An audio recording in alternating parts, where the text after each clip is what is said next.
తెనాలి వేదగంగోత్రి పౌరుష విజయవాడ వారి ఆధ్వర్యంలో బహుముఖ ప్రజ్ఞాశాలి తెలుగు సాహితీ లోకంలో నిరంతరం వీచే సాహితీ మారుతం కీర్తిశేషులు శ్రీ గొల్లపూడి మారుతిరావు గారు రచించిన కళల కారాచి తెనాలి సాంఘిక నాటక ప్రదర్శన రాత్రి 7:30 నాటకం గో టు హెల్. రచన కీర్తిశేషులు గొల్లపూడి మారుతిరావు. దర్శకత్వం జ్యోతి ప్రజ్వలన తదనంతరం సాయంత్రం 6 ఫ్రెండ్స్ ఆఫ్ తెనాలి పురస్కార ప్రధానోత్సవం. సభాధ్యక్షులు శ్రీ సెరుకుమల సింగారావు, ప్రధాన కార్యదర్శి, కళల కాణాచి తెనాలి. వక్తలు డాక్టర్ శ్రీ కందిమళ సాంబశివరావు, సుప్రసిద్ధ నాటక రచయిత, ప్రయోక్త, చిలకలూరిపేట. శ్రీ ముత్తేవి రవీంద్రనాథ్, సుప్రసిద్ధ సాహితీవేత్త, తెనాలి. శ్రీ వైఎస్ కృష్ణేశ్వరరావు, సుప్రసిద్ధ నాటక సినీ రచయిత, నటులు, దర్శకులు, ప్రయోక్త, పొన్నూరు. శ్రీ జీవీఎన్ఆర్ ఎస్ఎస్ఎస్ వరప్రసాద్, వ్యవస్థాపక అధ్యక్షుడు, గంగోత్రి ఫౌండేషన్, విజయవాడ. డాక్టర్ సాయి మాధవ్ బుర్రా, సుప్రసిద్ధ సినీ సంభాషణ రచయిత, అధ్యక్షుడు, కళల కాణాచి తెనాలి. పురస్కారకర్త శ్రీ అప్పాజోష సత్యనారాయణ, వ్యవస్థాపక అధ్యక్షుడు, అభో విభో కందాళ ఫౌండేషన్, హైదరాబాద్. పురస్కార స్వీకర్త డాక్టర్ పాటిబడ దక్షామూర్తి గారు, ప్రముఖ వైద్యులు, తెనాలి. మరి కొంచెం క్షణాల్లో జ్యోతి ప్రజ్వలన కార్యక్రమం మొదలవుతుంది. దయచేసి పెద్దలు జ్యోతి ప్రజ్వలన కార్యక్రమంలో పాల్గొనవలసి కోరుతున్నాం.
కాణాచి, తెనాలి మరియు వేద గంగోత్రి ఫౌండేషన్ విజయవాడ ఆధ్వర్యంలో ఈరోజు గొల్లపూడి మారుతీరావు గారు రచించినటువంటి గో టు హెల్ నాటకం రసఝరి పొన్నూరి వారి సమాజం వారి చేయి నాటక ప్రదర్శన.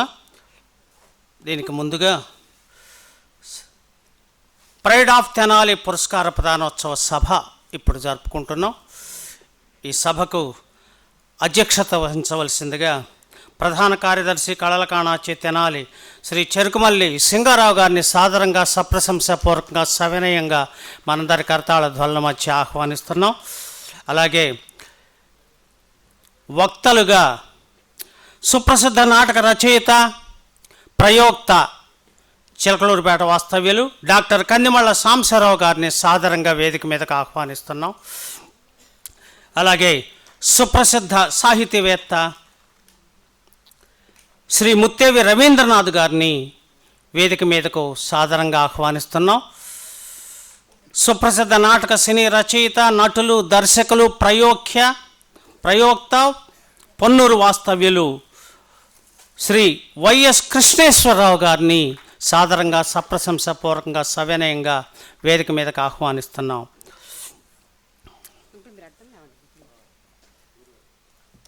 ప్రసాద్ గారు రాలేదుగా, రాలేదుగా.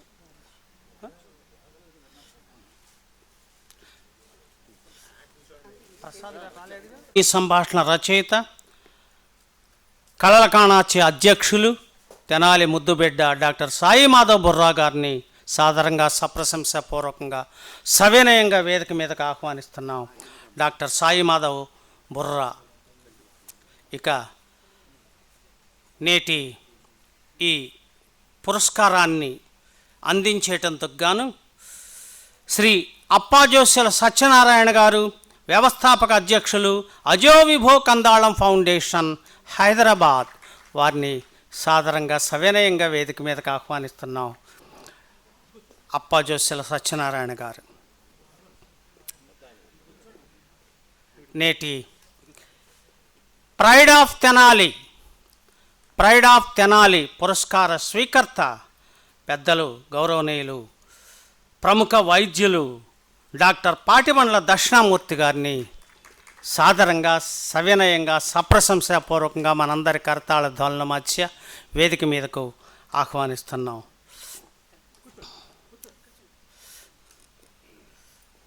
దక్షత కలిగినటువంటి సభాధ్యక్షులు చెరుకుమల్లి సింగారావు గారు వారి తొలి పలుకులతోటి సభా కార్యక్రమాన్ని ప్రారంభించవలసిందిగా వారిని ఆహ్వానిస్తున్నాం.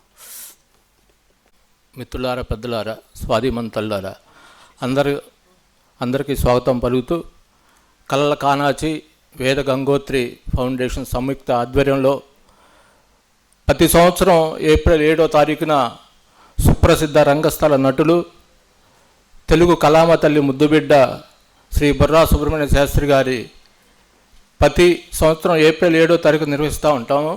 అనివార్య కారణాల వల్ల ఈరోజు నిర్వహించుకుంటా ఉన్నాము. అదేవిధంగా గో టు హెల్ నాటకం తెలుగు నాటక రంగాన్ని ఉర్రూతొలగించినటువంటి ఒక గొప్ప చారిత్రకమైనటువంటి పాత్ర ఆ నాటకంతో పాటు తెలుగు జాతి గర్వించేటువంటి మహావైద్యుల్లో తెనాలి కీర్తి ప్రతిష్టల్ని అంతర్జాతీయ స్థాయిలో ప్రతి పేదవాడికి నిరంతరం ప్రతిరోజు ప్రతి కళాకారుడికి ప్రతి వృక్షా కార్మికుల కాడి నుంచి కొన్ని లక్షల మంది వేల మంది ప్రాణాలు కాపాడినటువంటి మహోన్నత మానవతామూర్తి డాక్టర్ పాటిబండ్ల దక్షిణామూర్తి గారు. అంటే దాదాపుగా మన సాయి నేను డాక్టర్ గారు మాకు మా 16-15 ఏళ్ల వయసులోనే తెలుసు మాకు. ఆయన పరుచూరు అచ్యుతరామ్ గారు డాక్టర్ గారు మాకు పరిచయం చేశారు ఎప్పుడూ 30 ఏళ్ల కిందట. ఇప్పుడు మాకు దాదాపు 49-50 ఏళ్ళు ఉండే ఇప్పుడు. అంతేకాకుండా ఎన్నో సాహిత్య కార్యక్రమాలు, తెలుగు సాహితీ ప్రపంచాన్ని అతను చేసినటువంటి కార్యక్రమాలతో సమాజంలో ఉన్నటువంటి అట్టడుగు శక్తుల నుండి అట్టడుగు సామాజిక వర్గం లక్ష్యాల్ని దోపిడీ మీద, దౌర్జన్యం మీద, అన్యాయం మీద, అణచివేతల మీద అనేక రచనల పోటీలు, సాహిత్య కార్యక్రమాలతో పాటు మహాకవి శ్రీశ్రీ గారు, కొడగొంటి కుటుంబరావు గారు లాంటి లెజెండ్స్ని తీసుకొచ్చినటువంటి గొప్ప వ్యక్తి. అటువంటి మహానుభావుడు డాక్టర్ పాటిబండ్ల దక్షిణామూర్తి గారికి కళ్ళ కాణచి తరపున మనం ఈ కార్యక్రమం చెయ్యాలి అని సాయి గట్టిగా ప్రతిష్ట పూరి ఈరోజు ఈ కార్యక్రమాన్ని డాక్టర్ గారు చేయటం, వారు ఒప్పుకోవడం కూడా మాకెంతో సంతోషం. అదేవిధంగా ఈ కార్యక్రమానికి విచ్చేసినటువంటి పెద్దలు డాక్టర్ కందిమల్ల సాంబశివరావు గారు, సుప్రసిద్ధ సాహితీవేత్త, తెలుగు సాహిత్యాన్ని తెనాలి రామలింగ కవిని పరిచయం చేయడంతో పాటు ఒక పరిశోధాత్మక గ్రంథాన్ని ఈ జాతికి అందించినటువంటి మన తెనాలి ముద్దుబిడ్డ శ్రీ ముత్తేవి రవీంద్రనాథ్ గారికి స్వాగతం పలుకుతూ, చాట్ల గారితో పాటు వైఎస్ కృష్ణేశ్వరరావు గారు గోటిహిల్ నాటకాన్ని ఉర్రూతలు ఊహించి బొర్రా సుబ్రహ్మణ్య శాస్త్రి గారు చివర ఆడినటువంటి నాటకం కూడా గోటిహిల్లే. అందుకే ఈరోజు అది ఇక్కడ నిర్వహిస్తూ ఉన్నాము. అంతేకాకుండా అప్పాదోసుల సత్యనారాయణ గారు మీకు తెలుసు, తెలుగు జాతి, తెలుగు కలామ తల్లి ముద్దుబిడ్డే కాదు, తెలుగు సాహిత్యాన్ని, సాంస్కృతిక రంగాన్ని దశాబ్దాలుగా అమెరికా నుంచి వచ్చి ఆబో ఇవో కందానం ఫౌండేషన్ పెట్టి కొన్ని కోట్ల రూపాయలు ఖర్చు పెట్టినా చేయలేటువంటి ఎన్నో పనులు. ఇటీవల వైజాగ్లో వారి పరిషత్ నిర్వహిస్తే సాయి నేను వెళ్ళాం. కొన్ని లక్షల పేజీలు ప్రింటింగ్ చేశారు ఆయన. అది ఒక్క లెజెండరీ పర్సనాలిటీ అప్పాదోస సత్యనారాయణకే ఆ గౌరవం దక్కింది. తెలుగు కలామ తల్లి వారికి ఎప్పుడు కూడా మల్లెపూ దండై వారు నిరంతరం కొన్ని శతాబ్దాలు తెలుగు జాతి గర్వించేటువంటి, చెప్పుకునేటువంటి పరిస్థితి. సత్యనారాయణ గారు వారు ఎంతో ప్రేమతో ఇక్కడ రావటం వారికి కళ్ళకానాచి హృదయపూర్వకంగా అభినందన తెలియజేస్తూ ఉంది. అలాగే దక్షిణామూర్తి గారికి మరోసారి స్వాగతం పలుకుతూ, ముందుగా అన్న డాక్టర్ కందిమల్లి సాంబశివరావు గారు 10 నిమిషాలు మాట్లాడతారు. ముందుగా వారి స్వాగతం పలుకుతా ఉన్నాం.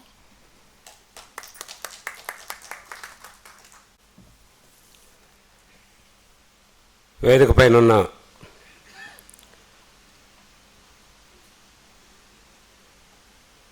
సుప్రసిద్ధులు, ఆసీనులై ఉన్న కళామూర్తులకు ముందుగా కళాభివందనం. ఈరోజు భృకుంశరత్న బుర్రా సుబ్రహ్మణ్య శాస్త్రి గారి స్మృత్యర్థం వారు నటించిన చివరి నాటకం గో టు హెల్. ఈ ప్రదర్శనతో పాటు ప్రముఖ వైద్యులు, సాహితీ వైద్యులు డాక్టర్ దక్షిణామూర్తి గారికి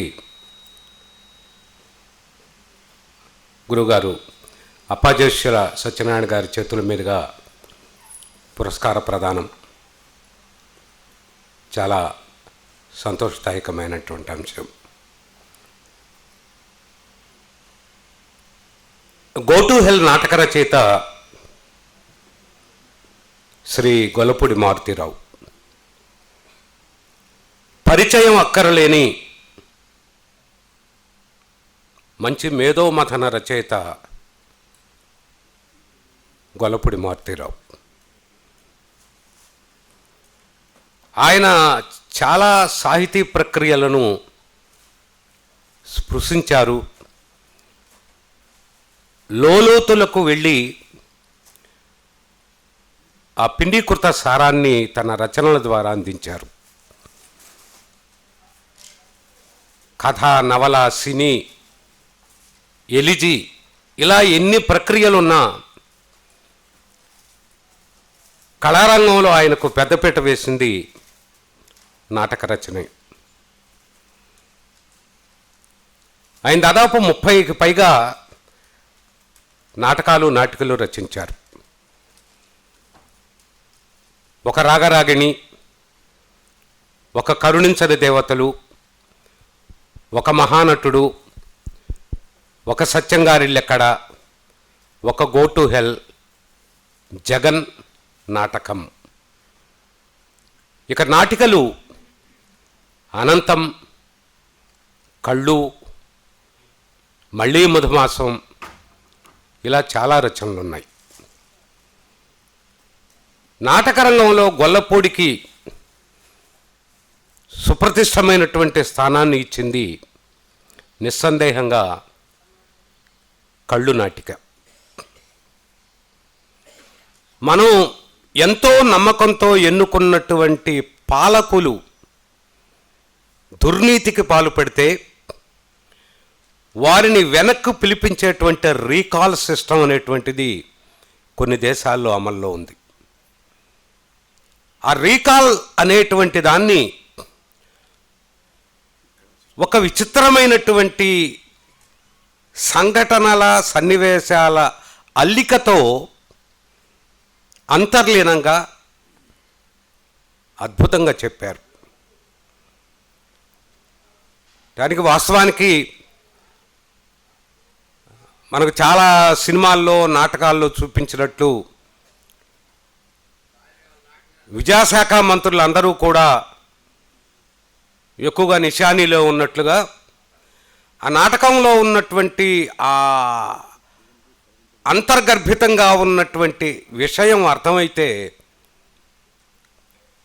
భుజాలు తడుముకోవటమే కాదు, ఉలిక్కిపడేవాళ్ళు, కొండకొచ్చో ఎన్ని పరిణామాలకు దారితీసిందో కూడా తెలియదు వాస్తవంగా. అంతా సూటిగా, ఘాటుగా, చాలా అద్భుతంగా ఉన్నటువంటి ఒక ప్రతీకాత్మక వాదంతో కూడినటువంటి గొప్ప నాటిక. రచన పరంగా ఎంత ఉన్నతంగా ఉంటుందో ప్రదర్శన పరంగా కూడా బివి రామారావు, ఎంవి రామారావు బృందం చాలా గొప్పగా ప్రదర్శించింది. ఇక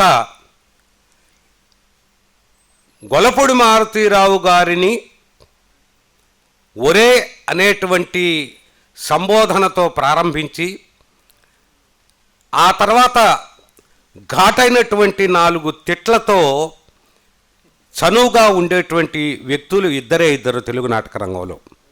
ఒకళ్ళు కె వెంకటేశ్వరరావు, 2 చాట్ల శ్రీరాములు గారు. వాళ్ళిద్దరి కోసమే ఎక్కువ నాటకాలు రాశారు. రాగరాగిణి, మహానటుడు, ఈ నాటకాలను కె వెంకటేశ్వర గారి కోసం రాస్తే సత్యంగారిల్లెక్కడ, గో టు హెల్, జగన్ నాటకం, ఈ నాటకాలని చాట్ల గారి కోసం రాశారు. ఇవన్నీ ప్రదర్శన పరంగా రంగస్థలం మీద అద్భుతంగా పేలినటువంటి నాటకాలు, జనాన్ని, ప్రేక్షకుల్ని ఉర్రూ తొలగించిన నాటకాలు. ఇక ప్రస్తుత విషయానికి వస్తే ఈనాటి చర్చనీయాంశం గో టు హెల్ నాటకం. గొల్లపూడి మారుతీరావు గారికి, ఆయనకి చాలా మంచి అభిరుచి, ఇష్టమైనటువంటి అంశాలు ఏమిటంటే విదేశాలకు వెళ్ళినప్పుడు కేవలం ఏదో కొన్ని ప్రదేశాలను చూడటం కాకుండా అక్కడ ఉన్నటువంటి నాటకాలని చూడడం, నాటక సాహిత్యాన్ని కొనుగోలు చేసి ఆయన చదవటం ఆయనకు అలవాటు. అలా ఒకసారి లండన్ వెళ్ళినప్పుడు జాన్ ఆస్బోర్న్ అనేటువంటి రచయిత రాసిన లుక్ బ్యాక్ ఇన్ యాంగర్ అనేటువంటి నాటకాన్ని చూశారు.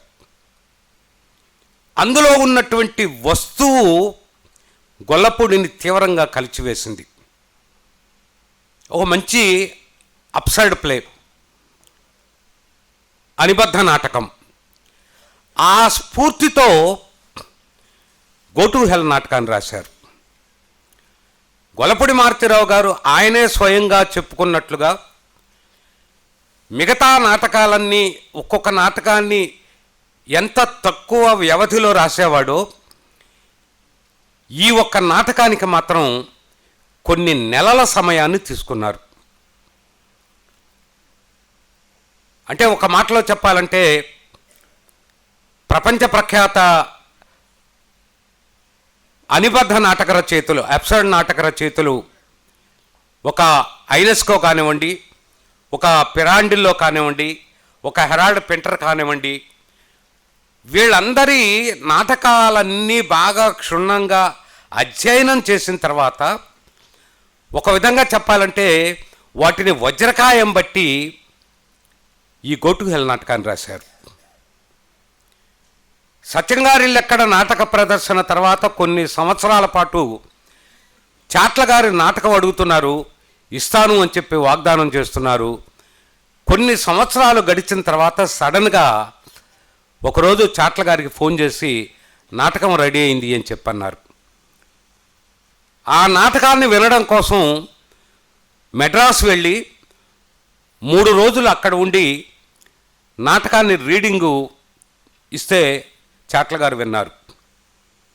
అందులో ఉన్నటువంటి తీవ్ర భావజాలం అనేటువంటిది చాట్ల గారిని బాగా ఆకర్షించింది. ఎట్టి పరిస్థితిలో ఈ నాటకాన్ని వేద్దామని చెప్పనుకున్నారు. గొల్లపూడి మారుతీరావు గారికి ఒక విచిత్రమైన అలవాటు ఉంది. నాటకాలకి నామనిర్దేశం టైటిల్ పెట్టేటప్పుడు చాలా లెంగ్తీ టైటిల్స్ పెడుతుంటాడు. ఉదాహరణకి లావాలో ఎర్ర గులాబీ నాటకం ఉందనుకోండి, దానికి జాగ్రత్త నేస్తం పొరుగువాడిని ప్రేమించకు అని చెప్పన్నాడు. ఆ నాటకాన్ని తీసుకున్నప్పుడు ఏంట్రా బావా ఇది, ఈ టైటిల్ ఏంటి, ఇంత పొడవేమిటి, కాదు కాదు అని చెప్పి తర్జన భర్జనలు పడిన తర్వాత లావాలో ఎర్ర గులాబీ అని చెప్పి ఆ నాటక ఇతివృత్తానికి సంబంధించి పేరు పెట్టడం జరిగింది. గో టు హెల్ నాటకానికి గొల్లపూడి గారు మొట్టమొదట పెట్టినటువంటి పేరు ఏమిటంటే రానేస్తం ఈ పిచ్చాసుపత్రిలో నీకు చోటుంది, ఆ టైటిల్ పెట్టాడు.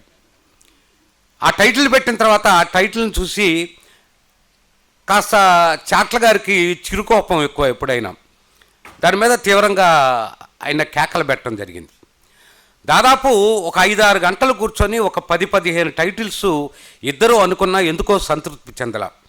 అప్పుడు చాట్ల కోపం వచ్చి చేతిలో ఉన్నటువంటి స్క్రిప్ట్ని ఆ టీపాయ్ మీద విసిరి కొట్టి గో టు హెల్ అని చెప్పన్నాడు. వెంటనే గొల్లపూడికి నచ్చి శివాని ఈ టైటిల్ ఎట్లా ఉంది అని చెప్పి వాళ్ళ భార్యని అడిగాడు. శివాని అని చెప్పి ఎందుకు ప్రత్యేకంగా అంటే గొల్లపూడి గారు ఏ రచన చేసినా తొలి పాఠకురాలు వాళ్ళ భార్య శివాని గారు.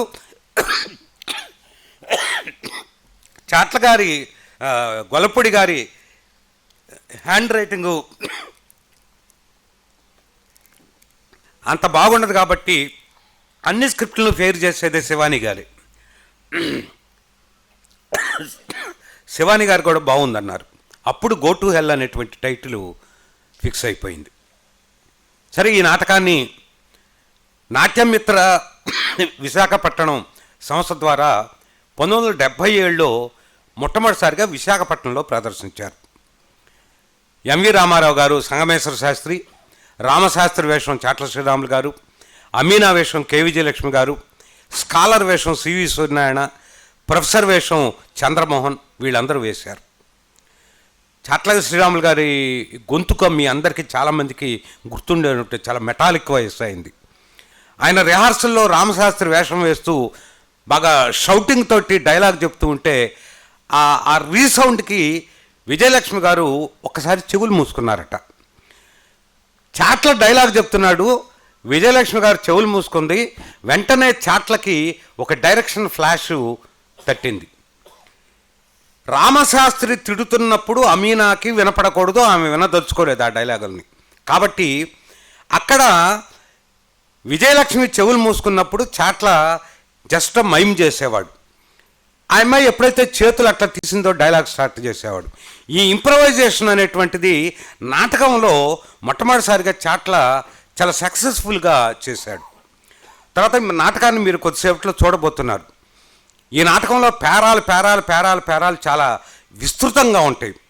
ఆ పేరాలన్నింటినీ ఎడిట్ చేసుకుంటూ చాట్ల గారు మొట్టమొదటిసారిగా ఆయన డైరెక్టోరియల్ టచ్ ఏంటంటే శబ్దం కన్నా నిశ్శబ్దం భయంకరం. ఎప్పుడైనా నిశ్శబ్దాన్ని నాటకంలో చాలా ఎక్కువగా ఉపయోగించాడు, చాలా ఎక్కువగా. అంటే రంగస్థలం మీద నిశ్శబ్దం అనేటువంటిది కూడా ప్రేక్షకుల మనసుల్లో ఎంత విస్ఫోటనాన్ని కలిగిస్తుందో చాట్ల ఈ నాటకం ద్వారా ఆయన ప్రయోగించి చూడటం జరిగింది. ఈ నాటకానికి మొట్టమొదట విశాఖపట్నంలో వెళ్ళినప్పుడు గొల్లపూడి, చాట్ల ముగ్గురు వ్యక్తులను ప్రత్యేకంగా పిలిచారు. ఒకళ్ళు ఎన్ఆర్ నంది, 2 ఎండమూరి వీరేంద్రనాథ్, 3 మెడ్రాస్ నుంచి పాలగుమ్మి పద్మరాజుని పిలిపించారు. ఎన్ఆర్ నంది, ఎండమూరి ఇద్దరు కూడా నాటకాన్ని చూసి గొల్లపూడిని, చాట్లని చివాట్లు పెట్టారు. కానీ పాలగుమ్మి పద్మరాజు అద్భుతమైనటువంటి నాటకం అని చెప్పి ఆయన మెచ్చుకున్నాడు.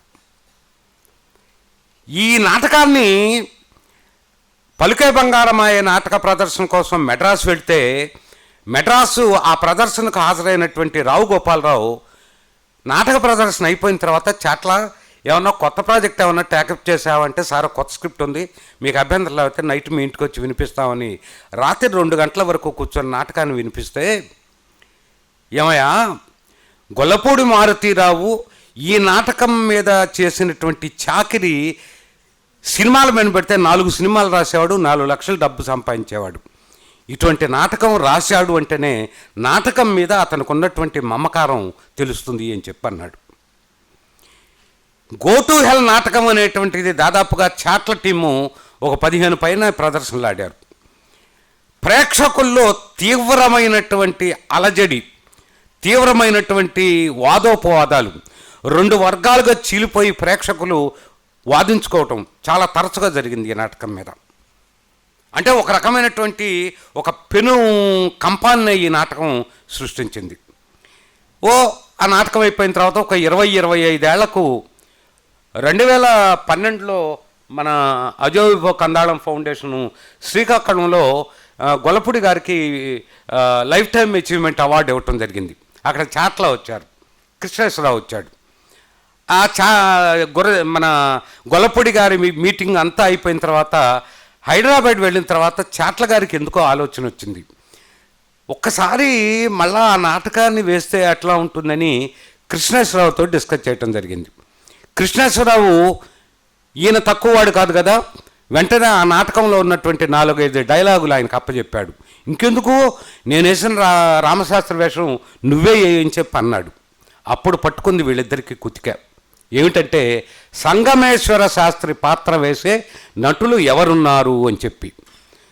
తర్జన భర్జనల తర్వాత చాట్ల గారే దీన్ని వేయగలిగినటువంటి ఒకే ఒక వ్యక్తి ఉన్నాడు, మరి ఆయన ఆమోదిస్తాడో లేదో అంటే ఎవరు అంటే బొర్రా సుబ్రహ్మణ్య శాస్త్రి. బొర్రా సుబ్రహ్మణ్య శాస్త్రి స్త్రీ పాత్రలతో రంగస్థలం మీద ఒక అద్భుతమైనటువంటి దివ్య ప్రదర్శన చేశాడు. అందుట్లో ఆయన ఇక మాస్టర్. మరి సాంఘిక నాటకాలు చాలా తక్కువగా వేశారు. అప్పటికి ఆయనకి 81 ఏళ్ల వయసు. ఈ వయసులో అంత పెద్ద పాత్ర వేస్తాడా లేదని చాట్ల గారు కృష్ణేశ్వరరావు ఆటో వేసుకొని రవీంద్ర భారత్కి వెళ్ళి పక్కనే మెల్లగా కూర్చొని గిల్లి, సార్ ఇది విషయం అంటే ఆయన తప్పనిసరిగా వేస్తాను అని చెప్పన్నాడు. ఇంకా గమ్మత్తు ఏమిటంటే అందులో వేషం వేస్తున్నటువంటి కృష్ణేశ్వరరావు, లేకపోతే అమీనా వేషం వేసినటువంటి మాధవో, లేకపోతే కూతురు వేషం వేసినటువంటి మన ఉత్తేజ్ కూతురు చేతనాను, వీళ్ళందరన్నా ఒక 5 నిమిషాలు రిహార్సల్కి ఆలస్యంగా వచ్చేవాళ్ళేమో. కానీ బొర్రా సుబ్రహ్మణ్య శాస్త్రి గారు చాట్ల అంటేనే టైం అంటే చాట్ల, ఆయనకన్నా 10 నిమిషాల ముందు రిహార్సల్ రూమ్కి వెళ్ళేవాడు. అంత వయస్సులో సంగమేశ్వర శాస్త్రి పాత్రని అత్యద్భుతంగా బొర్రావారు పోషించడం జరిగింది.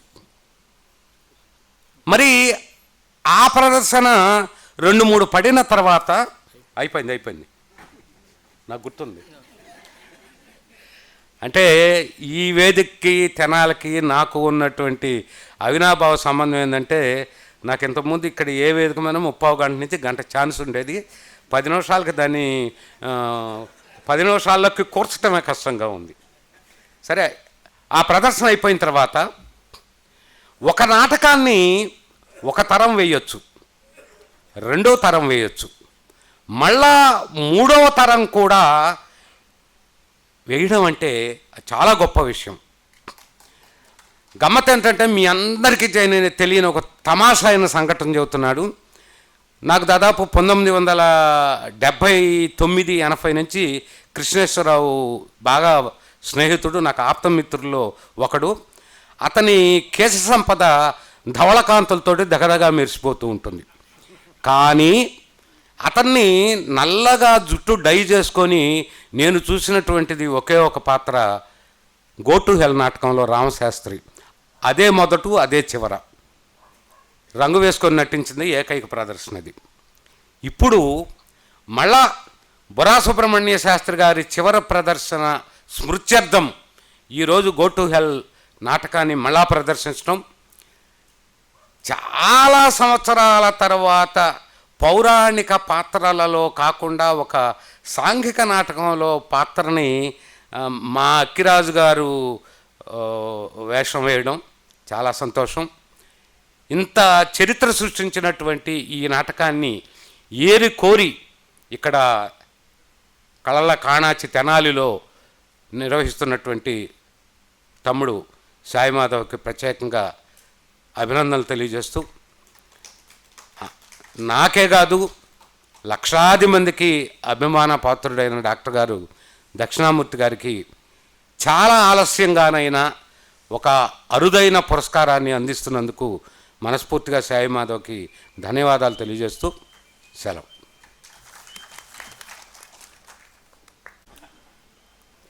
కందిమల్లి సాంబశివరావు గారికి హృదయపూర్వక అభినందన తెలియజేస్తూ, ఇప్పుడు ఫరేడ్ of Tenali award స్వీకరిస్తున్నటువంటి doctor పాడిపల్లి Dakshinamurthy గారి గురించి పెద్దలు గౌరవనీయులు శ్రీ ముత్యావ రవీంద్రనాథ్ గారు. సభకు నమస్కారం. మిత్రులు గారి గురించి చాలా విషయాలు ఇవాళ ఉపన్యాసంలో చెప్పారు. వారికి ముందుగా సుబ్రహ్మణ్య శాస్త్రి గారికి స్మృత్యంజలి, అలాగే సాంబశివరావు గారికి కృతజ్ఞతలు. వారు స్త్రీ పాత్రలు, పౌరాణిక పాత్రల గురించే నాకు ఇంతకుముందు తెలుసు. ఇవాళ చాలా కొత్త విషయం విన్నాను. సరే, ఇక్కడ నాకు ఇవ్వబడిన ప్రసంగాంశం ఏంటంటే, డాక్టర్ పాటిబండ్ల దక్షిణామూర్తి గారు ఆయన జీవితంలో కొన్ని ముఖ్యమైన ఘట్టాలు, వాటిని మీ ముందు ఉంచుతాను. దక్షిణామూర్తి గారు వ్యక్తిగతంగా నాకు 52 సంవత్సరాల క్రితం పరిచయం, మొదటి పరిచయం. అప్పుడు నేను 1971లో ఆల్ ఇండియా స్టూడెంట్స్ ఫెడరేషన్లో వర్క్ చేస్తూనే ఒక పక్కన, అప్పటికే డిగ్రీ అయిపోయింది నాకు, బిఎస్సి. నేను రాజకీయాల్లో ఒక పక్కన all India students federation, youth federation వాటిల్లో పనిచేస్తూనే రెండో పక్కన మన తెనాలి వాడని కృష్ణని విపరీతంగా అభిమానించేవాడిని, సినీ నటుడు కృష్ణని.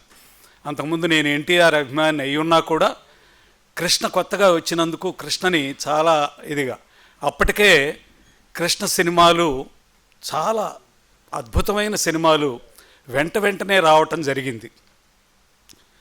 అప్పుడు అవే కళ్ళు, అట్లాగే గూఢచారి 116, అలాగే అసాధ్యుడు, అలా ఈ చిత్రాలన్నీ వెంటనే అద్భుతమైన సినిమాలు, సూపర్ డూపర్ హిట్స్గా బాగా పేరొందిని.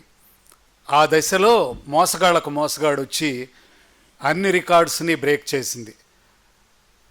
అది రోజుల పరంగా ఎక్కువగా తెనాల్లో అప్పట్లో ఆడకపోయినా అసలు ఒక వైవిధ్యాన్ని, చాలా కొత్తదనాన్ని పరిచయం చేసింది తెలుగు తెరకి. దానికి ఎనలేని కీర్తి వచ్చింది. ఆ సందర్భంగా మేము తెనాల్లో పద్మాలయ కల్చరల్ అసోసియేషన్ అనే పేరుతో కృష్ణ అభిమానుల సంఘం ఒకటి స్థాపించి, ఆ తర్వాత వెంటనే వచ్చినటువంటి మొనగాడు వస్తున్నాడు జాగ్రత్త అని గైటీలో వచ్చింది, పిక్చర్ రిలీజ్ అయింది 72 జనవరి 13 సంక్రాంతికి విడుదల. ఆ సందర్భంగా దక్షిణామూర్తి గారిని నేను మొదటగా చూశాను. గైటీ టాకీస్లో ఆ పిక్చర్ రిలీజ్ రోజున ఒక చిన్న సభ పెట్టారు. ఆ సభకి నేను పాల్గొన్నాను, వారు పాల్గొన్నారు. అక్కడి నుంచి మొదలైన మా స్నేహం, నేను దీన్ని స్నేహం అనే అంటున్నా. ఆయన నాకంటే 13 సంవత్సరాలు పెద్దవారు అయినా కానీ ఒక సన్నిహిత మిత్రుల్లాగానే ఉంటారు. కానీ ఆయన ఏనాడు అసలు నన్ను భుజం మీద చేసి రవి రవి అనేవాడు. ఈ మధ్యకాలంలో రవీంద్రనాథ్ గారు అని నన్ను పిలవటం నాకు కొద్దిగా బాధాకరంగా ఉంది. 13 ఏళ్ళు చిన్న నేను ఆయన కంటే. ఆయన జీవితాన్ని క్లుప్తంగా పరిచయం చేసే ప్రయత్నం చేస్తాను. నేను 52 అక్టోబర్ 5 పుట్టాను. ఆయన 1939 సెప్టెంబర్ 1వ తేదీ రాత్రి 1:30 అంటే 2వ తేదీలో ప్రవేశించిన తర్వాత ఆయన పుట్టారు. ఆయన జన్మస్థలం వాళ్ళ అమ్మమ్మ గారి ఊరు కోలవెన్ను. మీకు కోలవెన్ను అనగానే మిక్కిలేని రాధాకృష్ణమూర్తి, డైరెక్టర్ రాఘవేంద్రరావు వాళ్ళ తండ్రి కోవెలమూడి సూర్యప్రకాశ్రావు గారు, తర్వాత మనకి మొన్నటిదాకా ఎలక్షన్ కమిషనర్గా పనిచేసినటువంటి నిమ్మగడ్డ ఆయన రమేష్ కుమార్, నిమ్మగడ్డ రమేష్ కుమార్ది దుగ్గిరాల. కానీ రమేష్ కుమార్ తండ్రి రవీంద్రనాథ్, ఆయన కంచర్ల రవీంద్రనాథ్. పెంపుడొచ్చి నిమ్మగడ్డ వారికి పెంపుడొచ్చి దుగ్గిరాలు వచ్చారు. అలా వీళ్ళందరిది కూడా ఆ ఊరే కోలవెన్ను, చాలా ప్రసిద్ధమైన గ్రామం. మొన్న రాఘవేంద్రరావు గారికి సన్మానం చేసినప్పుడు కూడా ఇక్కడ ఈ వేదికలో, ఇక్కడ కాదు ఎల్ఆర్ఎం క్లబ్లో జరిగిన ఫంక్షన్కి దక్షిణామూర్తి గారిని చూడగానే ఆయన పలకరించి, వాళ్ళిద్దరి మధ్య కొంచెం ఆత్మీయ బంధం. చిన్నబాబు అంటారు ఆయన్ని. కోవెలమూడి సూర్యప్రకాశ్రావు గారి చిన్న కొడుకు, పెద్ద కొడుకు కృష్ణమోహన్, ఆయన చనిపోయాడు. మొత్తం మీద చాలా ప్రముఖులైనటువంటి వ్యక్తులు పుట్టి పెరిగినటువంటి చోట ఆయన పుట్టడం జరిగింది. ఆయన కోలవెన్ను. వాళ్ళ అమ్మమ్మ సరస్వతమ్మ గారని, ఆమె గొప్ప క్రమశిక్షణ కలిగిన వ్యక్తి. ఆమె దగ్గర ఈయన పెరగటం ఈయనకి మొదటి అవకాశం గొప్పగా అభివృద్ధి చెందటానికి. రెండోది, వాళ్ళ ఇంటికి అతి సమీపంలో గ్రంథాలయం ఉండటం. ఆ గ్రంథాలయంలో పుస్తకాలు ఆయన్ని చిన్నతనం నుంచి ఆకర్షించి ఎక్కువగా గొప్ప చదువరిగా చేసినాయి. అందుకని రకరకాల సబ్జెక్ట్స్ మీద ఆయన ఒక లోతైన పరిజ్ఞానాన్ని సంపాదించడానికి కానీ, చదువుల్లో విపరీతంగా రాణించడానికి కానీ ఆయనకి గొప్ప అవకాశం అది లభించింది. పునాదిపాడు అని చెప్పిన వాళ్ళకి దగ్గరే ఒక ఊరు, అంటే కంకిపాడు నుంచి వెళ్ళే దారిలో పునాదిపాడు ఉంటుంది. ఆ పునాదిపాడుకి సంబంధించి అక్కడ బోర్డు స్కూల్లో ఆయన 1వ తరగతి నుంచి 11వ తరగతి వరకు దక్షిణామూర్తి గారు చదివారు. ఆయన ఇంటర్ ఫస్ట్ బ్యాచ్ 1954-56 మధ్య 2 సంవత్సరాలు inter first batch Andhra Loyola కళాశాల విజయవాడలో ఫస్ట్ క్లాస్లో ఉత్తీర్ణులయ్యారు. ఆ తర్వాత గుంటూరు మెడికల్ కాలేజీలో మెడిసిన్లో చేరారు. ఆ మెడిసిన్లో చేరి అక్కడ కూడా 1 సంవత్సరం గోల్డ్ మెడల్ తెచ్చుకోవటం, చాలా సంవత్సరాలు ఆయన, అంటే 5 సంవత్సరాల మెడిసిన్ కోర్సులో మిగిలిన సంవత్సరాల్లో ప్రశంసా పత్రాలు పొందటం అది జరిగింది. ఇక్కడ ఇంకొక ముఖ్యమైనటువంటిది ఏంటంటే 61-62 సంవత్సరంలో ఆయన హౌస్ సర్జన్ చేసి, ఆ తర్వాత 63-65 సంవత్సరాల మధ్య ఎండి జనరల్ మెడిసిన్ చదివారు విశాఖపట్నం ఆంధ్ర యూనివర్సిటీ, ఆంధ్ర మెడికల్ కాలేజీలో. అది చదివినప్పుడు ఆయన అక్కడ కూడా చాలా మెరిటోరియస్ పెర్ఫార్మెన్స్ ఇచ్చారు. అలాగే తర్వాత చేసిన ప్రైవేట్ ప్రాక్టీసు ఒక 3 ఏళ్ల పాటు, దాదాపుగా ఒక 3 ఏళ్ల పాటు విజయవాడలో ప్రైవేట్ ప్రాక్టీస్ చేయటం. ఆ తర్వాత గవర్నమెంట్ సర్వీసు 70 నుంచి 73 వరకు గవర్నమెంట్ సర్వీస్ చేశారు. విజయవాడలో ఉన్నటువంటి గవర్నమెంట్ హాస్పిటల్లో సివిల్ ఫిజిషియన్గా 3 ఏళ్ల పాటు దాదాపుగా చేశారు. ఆ తర్వాత 1973 జూన్ 16వ తేదీన వాళ్ళ అమ్మాయి పేరుతో గీతా నర్సింగ్ హోమ్ అని చెప్పని తెనాల్లో నర్సింగ్ హోమ్ పెట్టారు. వీరి అత్తగారిది ఎడ్లపల్లి. ఆ కారణంగా కూడా ఈ ప్రాంతానికి రావటం అనేటటువంటిది ఆయన ఇది జరిగింది, ఇష్టపడ్డారు. ఇక్కడ ఆయనకి తన కెరీర్లో అంటే వైద్య వృత్తి ప్రారంభించి వైద్య వృత్తి చేస్తున్న సమయంలో ఇండియన్ మెడికల్ అసోసియేషన్ వాళ్ళు జాతీయ స్థాయిలో గ్రామీణ గుండె వ్యాధి నిర్మూలన అనేటటువంటి నివారణకి సంబంధించిన కృషి చేసిన డాక్టర్లలో ఆయనకి ఒక బంగారు పథకం ఇవ్వటం జరిగింది దేశవ్యాప్తంగా. ఇది ఆయన కీర్తి కిరీటంలో మొట్టమొదటి కలికితురాయి. తర్వాత వైద్యశాలని బాగా అభివృద్ధి చేశారు, తన గీతా నర్సింగ్ హోమ్ని. ఆ వైద్యశాలను అభివృద్ధి చేసినప్పుడు ఆయన తెనాల్లో దాదాపుగా మొదటిదే అనుకుంటాను ఐసీయూ ఇంటెన్సివ్ కేర్ యూనిట్ అనేది ఒక హాస్పిటల్లో ఉండటం అదే మొదటిది అనుకుంటాను. అప్పుడు అది కూడా పెట్టారు. తన పూర్వం తనకి విద్య గరపినటువంటి ప్రొఫెసర్లందరినీ కూడా వారి రుణాన్ని ఆయన తీర్చుకున్నారు. ఆహ్వానించి వాళ్ళందరినీ తెనాలి ప్రజలకు పరిచయం చేసి అలాగే వాళ్ళకి చక్కగా తనకు తోచిన రీతిలో సన్మానం చేసి, ఆయన చాలా ఉదారమైన హృదయం కలిగిన వ్యక్తి, చాలా సౌమ్యులు. అసలు ఆయన గురించి చెప్పాలి అంటే positive features dominate the negative elements if any. ఏదన్నా ఉన్నా కూడా చిరుకోపమో ఇంకొకటో ఇట్లాంటి చిన్న చిన్న ఉన్న లోపాలు ఆయనలో ఉన్న పాజిటివ్ ఫీచర్సే ఆయన్ని డామినేట్ చేస్తాయి. ఆయన పర్సనాలిటీ అద్భుతమైన పర్సనాలిటీ. సరే, ఆ తర్వాత 10th క్లాస్ చదివిన 10th క్లాస్లో వాళ్ళ అబ్బాయి వేణుగోపాల్ 1980లో రాష్ట్రం మొత్తం మీద ప్రథమ స్థాయిలో వచ్చారు ఆయన. ఆ సందర్భంగా ఆయన్ని మనం ఏమనాలంటే వేణుగోపాల్ గారిని chip off the old block అంటారు ఇంగ్లీష్లో. అంటే తండ్రికి తగ్గ తనయుడు, లేక తండ్రి లక్షణాలు తన పూర్వుల లక్షణాలు పుణికిపుచ్చుకున్న వ్యక్తి ఆయన. ఆయన కూడా చదువులో అద్భుతంగా రాణించారు. ఆయన కూడా ఇట్లాగే ఎండి జనరల్ మెడిసిన్ చదవటం జరిగింది. అయితే ఈయన మాత్రం అంటే వాళ్ళ అబ్బాయి రెండో అబ్బాయి జితేంద్ర అని చెప్పని ఆయనేమో ఒక సాఫ్ట్వేర్ కంపెనీ పెట్టుకుని ఒహయో రాష్ట్రంలో ఆయన అక్కడ స్థిరపడ్డారు. తర్వాత అమ్మాయి ఏమో మనకు ఒకప్పుడు ఇక్కడ కంఠంనేని శరత్చంద్ర సాయి గారు అని ఉండేవాడు, వాళ్ళ తమ్ముడే నట శ్రీనివాస సాయి వీళ్ళ అల్లుడు. ఆయన కార్డియాలజీ విభాగంలో, కూతురేమో స్త్రీల ప్రసూతి విభాగంలో హెడ్ చేస్తూ ఆయుష్ హాస్పిటల్ విజయవాడలో ఇవాళ వాళ్ళిద్దరూ దాన్ని బ్రహ్మాండంగా నడుపుకుంటున్నారు. వీరు దక్షిణామూర్తి గారు మామూలుగా అందరిలాగా డాక్టర్గా ఉండి డాక్టర్గానే తన కెరీర్ కొనసాగించిన వ్యక్తి కాదు. దక్షిణామూర్తి గారు గొప్ప సహృదయులు. ఆ సహృదయం కారణంగానే ఆయన తనకంటే ఎంతో చిన్నవాళ్ళు, ఇప్పుడు నేను 13 ఏళ్ళు చిన్నవాడిని చెప్తున్నాను, అలాగే ఎంతోమంది ఆ క్లాసికల్ ఫిల్మ్ సొసైటీ పెట్టినప్పుడు భగవాన్లని ఉండేవాడు ఒక అతను ఇంకా నాకంటే కూడా ఇంకో 2 ఏళ్ళు చిన్నవాడు.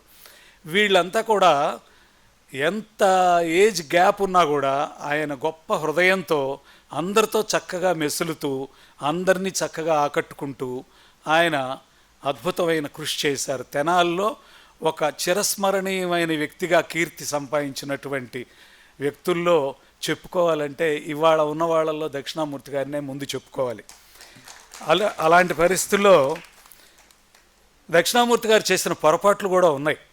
ఏంటంటే తెనాలి మున్సిపల్ చైర్మన్గా తెలుగుదేశంలో ఉండి తెనాలి మున్సిపల్ చైర్మన్గా పోటీ చేశారు.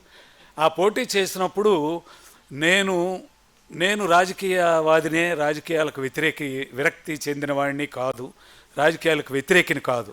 కానీ ఈ రాజకీయాల్లో ఇమడగలరా లేరా అనే అభిప్రాయం ఉండి కూడా నేను కూడా ఆయన్ని వ్యతిరేకించి ఒక్క మాట కూడా నేను చెప్పలేకపోయా. ఆయన ఎంతో సన్నిహితంగా ఉన్నవాడైనా కూడా ఆయన దానిలో ఓడిపోవటం జరిగింది. దానివల్ల ఆయన కెరీర్ ఫిజిషియన్ కెరీరు అద్భుతంగా అభివృద్ధి చెందింది. ఆయన మొత్తం కాన్సన్ట్రేట్ చేశారు ఆ తర్వాత. అందువల్ల కూడా అది ఒక రకంగా మంచే జరిగిందని నేను అభిప్రాయపడుతున్నా. అలాగే తన కెరీర్లో తన అనుభవాలు వాటన్నిటినీ గుదిగుచ్చి వ్యాస పరంపరగా 2 పుస్తకాలు ఇప్పటికి వెలువరించారు. అంతకుముందు కొన్ని పుస్తకాలు వేసినా కూడా అచ్చంగా వ్యాసాలని క్రోడీకరించి పుస్తకాల రూపంలో తీసుకురావటం కూడా ఇటీవల కాలంలో ఆయన చేశారు.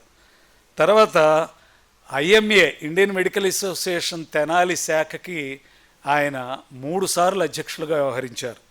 ఇది చాలా అరుదైన గౌరవం. అలాగే ఉచిత వైద్య శిబిరాలు చాలా ఢిల్లీ తెలుగు అకాడమీ వాళ్ళ పురస్కారం కూడా పొందిన అరుదైన గౌరవం ఈయనకి లభించింది. అలాగే ఈయన మామూలుగా ఊరికే తన ప్రాక్టీస్ని పెంచుకునేటటువంటి కార్యక్రమాలు చేయరు. ఆయన ఎంతసేపటికి ప్రజలకు ఏ విధంగా ఉపయోగపడాలి మనం అని చెప్పని ఈ సైన్సు, ఈ మెడికల్ సైన్సు సాధారణ ప్రజలకి ఏ విధంగా ఉపయోగపడుతుంది. ఎందుకంటే ఆయన గురించి తెలిసిన వాళ్ళు చాలామంది మీలో ఉండుండొచ్చు. ఎవరైనా సరే డాక్టర్లు ప్రిస్క్రిప్షన్ స్లిప్ రాస్తారు. ప్రిస్క్రిప్షన్ స్లిప్ రాసి 0-0-0 అంటే 3 పూట్లు 3 ట్యాబ్లెట్లు వేసుకోవాలి అని. ఇది అర్థం కాదేమో అని జనానికి ఉదయం 1, సాయంత్రం 1, రాత్రికి 1 అని చక్కగా తెలుగులో పక్కన రాసే డాక్టర్ని నేనైతే ఇంతవరకు చూడాల. మీరు ఎవరైనా చూసారేమో నాకు తెలియదు. ప్రతి ఒక్కళ్ళకి ఆయన విడమరచి ఇంకొకటి రోగిని భయపెట్టి డాక్టర్లు డబ్బులు సంపాదించుకునే రోజుల్లో మా ఆవిడతో అదే గోల. నేను ఎప్పుడు కూడా దక్షిణామూర్తి గారి దగ్గరికి వెళ్ళమంటే ఎందుకు ఆయన నాకేమీ లేదంటాడు వెళ్ళగానే అని. ఆయన ఎవరికైనా సరే చెప్పటం ఏం చెబుతారంటే నీకేమీ లేదు, నువ్వు పూర్తి ఆరోగ్యంగా ఉన్నావు, ఏం పర్వాలేదు, వెళ్ళు అని చెప్తాడు. అంతేగాని ఏది పెడితే అది మందులు రాసి కలగాపులగంగా ఇచ్చేసి అందరినీ చేయటం అనేది ఆయన చేయడు. అట్లాగే కూర్చో, పర్వాలేదు, కాసేపు కూర్చో. ఆయన మామూలుగా అలాగే ఉండకుండా ఆయన చేసిన ఇంకొక గొప్ప పని ఏంటంటే వాకర్స్ క్లబ్ని పెట్టారండి తెనాల్లో. వాకింగ్ని మించినటువంటి ఆరోగ్య సూత్రం లేదు. ఎన్నిటికో అది పనేషియా లాంటిది, సర్వరోగ నివారిణి. అలాంటి సర్వరోగ నివారిణి అయినటువంటి వాకింగ్ని ఆయన తెనాల్లో మొట్టమొదటి వాకింగ్ క్లబ్ ప్రారంభించి ఆ విషయంలో కూడా ఆయన కీర్తి కిరీటం పొందారు. ఈ కారణంగా వాకింగ్ క్లబ్ పెట్టి ఊరికే వాకర్సు వాళ్ళకి ఇది చేయటమే కాకుండా ప్రతి నెల ఒక వైద్య ప్రముఖుడిని పిలిచి ఒక వైద్య ప్రముఖుడి ద్వారా ఉపన్యాసం ఇప్పించటం, అది కూడా విలక్షణమైనటువంటి పద్ధతిలో ఎన్నో ఏళ్ల నుంచి సాగుతుంది, నిరంతరాయంగా ఇప్పటికీ సాగుతూనే ఉంది. ఆయన తనకి ఒకవేళ ప్రాక్టీస్కి టైం అయింది అని చెప్పని వెళ్ళాలి అంటే తన అధ్యక్ష స్థానాన్ని, ఆ మెడాలియన్ ఏదో ఉంటుంది మెడలో, అది తీసి టేబుల్ మీద పెట్టి ఆయన గబగబా వెళ్ళిపోయిన సందర్భాలు కూడా చాలా ఉన్నాయి. అందుకని కర్తవ్యం పట్ల ఆయన నిష్ఠ అలాంటిది. రెండవది, ఈ కార్యక్రమాన్ని నిరంతరాయంగా సాగించడం అనేటటువంటిది కూడా ఆయన అద్భుతమైనటువంటి విషయం. ఇక్కడ ఇంకొకటి కూడా చెప్పుకోవాల్సింది ఏంటంటే, ఆయన నాకు మొట్టమొదట మునగాడు వస్తున్నాడు జాగ్రత్త సినిమా రిలీజ్ రోజున కలుసుకున్నాం. ఆ తర్వాత మీనా వచ్చినప్పుడు రెడ్ క్రాస్ సొసైటీ బిల్డింగ్లో తెనాల్లో అక్కడ జరిగింది సభ, దాంట్లోనూ కలిసాం. ఎప్పుడు కలిసినా చాలా హృదయం విప్పి మాట్లాడేటటువంటి మనస్తత్వం ఆయన. అలాగే నేను కమర్షియల్ ట్యాక్సెస్ డిపార్ట్మెంట్లో, అంటే రాజకీయాల్లో 1980లో బయటపడి మానుకున్న తర్వాత హోల్ టైమర్గా అంతకుముందు రాజకీయాల్లో పనిచేసి సిపిఐ పార్టీలో, దాని నుంచి బయటకు వచ్చేసి నేను రకరకాల కాంపిటేటివ్ ఎగ్జామ్స్ రాస్తూ అట్లా సెలెక్ట్ అవుతూ వచ్చాను. నేను ఏసిటిఓగా సెలెక్ట్ అయ్యి విజయవాడ వచ్చినప్పుడు ఆయనకి ఈయన మామూలు సినీ అభిమానం కలిగి ఉండటం వేరు. అందరు డాక్టర్లకి సామాజిక సేవ ఉంటుంది, సాహిత్య సేవ ఉంటుంది, ఎదురిగి రోగులకు సేవ చేస్తారు. అది కాక ఈయనలో ప్రత్యేకమైన లక్షణం ఏంటంటే సినీ అభిమానం. అసలు మామూలు మేము కూర్చుంటే మేము కేరింతలుగా ఆయన కంటే చాలా చిన్నవాళ్ళు అయినటువంటి మేము ఎలా వ్యవహరిస్తామో, మా హీరోల పట్ల అభిమానాన్ని కురిపిస్తామో, ఆయన కూడా అంత వయసులో కూడా ఆయన ఇప్పటికీ సినిమా పిచ్చివాడు, సినిమా పిచ్చి దక్షిణామూర్తి గారికి. అయితే ఆ సినిమా పిచ్చే ఆయన ఇబ్రహీంపట్నంలో, అంటే వాళ్ళది గుంటుపల్లిని గురించి కూడా 2 ముక్కలు చెప్తాను ఇక్కడ. గుంటుపల్లిలో వాళ్ళ తల్లి చెల్లమ్మ గారు, తండ్రి కుటుంబరావు గారు, పాటిబండ్ల వారు. ఈ గుంటుపల్లి ఏంటంటే మన ఉత్తరాంధ్రలో 3 జిల్లాలు ఉన్నాయి కదా ఇవాళ. ఆ ప్రాంతం నుంచి బౌద్ధ జైనులు ప్రవేశించి మన దక్షిణ ప్రాంతానికి వచ్చారు. ఒకప్పుడు ఉత్తరాంధ్రలో విపరీతమైనటువంటి హైందవ దాడులు చాలా జరిగినప్పుడు వాటిని తట్టుకోలేక చాలామంది ఇక్కడికి కంచికచెర్ల, ఈ విజయవాడ దాటిన తర్వాత గొల్లపూడి నుంచి మొదలుపెట్టి నతవాటి సీమ అంటారు చరిత్రలో. ఈ నతవాటి సీమ నాయకులు అనబడే వాళ్ళే కంచికచెర్ల, ఇబ్రహీంపట్నం, తర్వాత నందిగామ, మధిర, జగ్గయ్యపేట ఈ ప్రాంతాల నుంచి వాళ్ళు కాకతీయులకు కూడా మూలమైన వాళ్ళు అనమాట. నతవాటి నాయకులు అంటారు వాళ్ళని. వాళ్ళు ఇక్కడి నుంచి మొదలుపెట్టి మొదటి శాసనం వాళ్ళది ఇక్కడ మాంగల్లు అని చెప్పని నందిగామ పక్కనే ఉన్న మాగల్లు అనే ఊరు అక్కడ దొరికింది. దాని మీద కొంత పరిశోధన చేసిన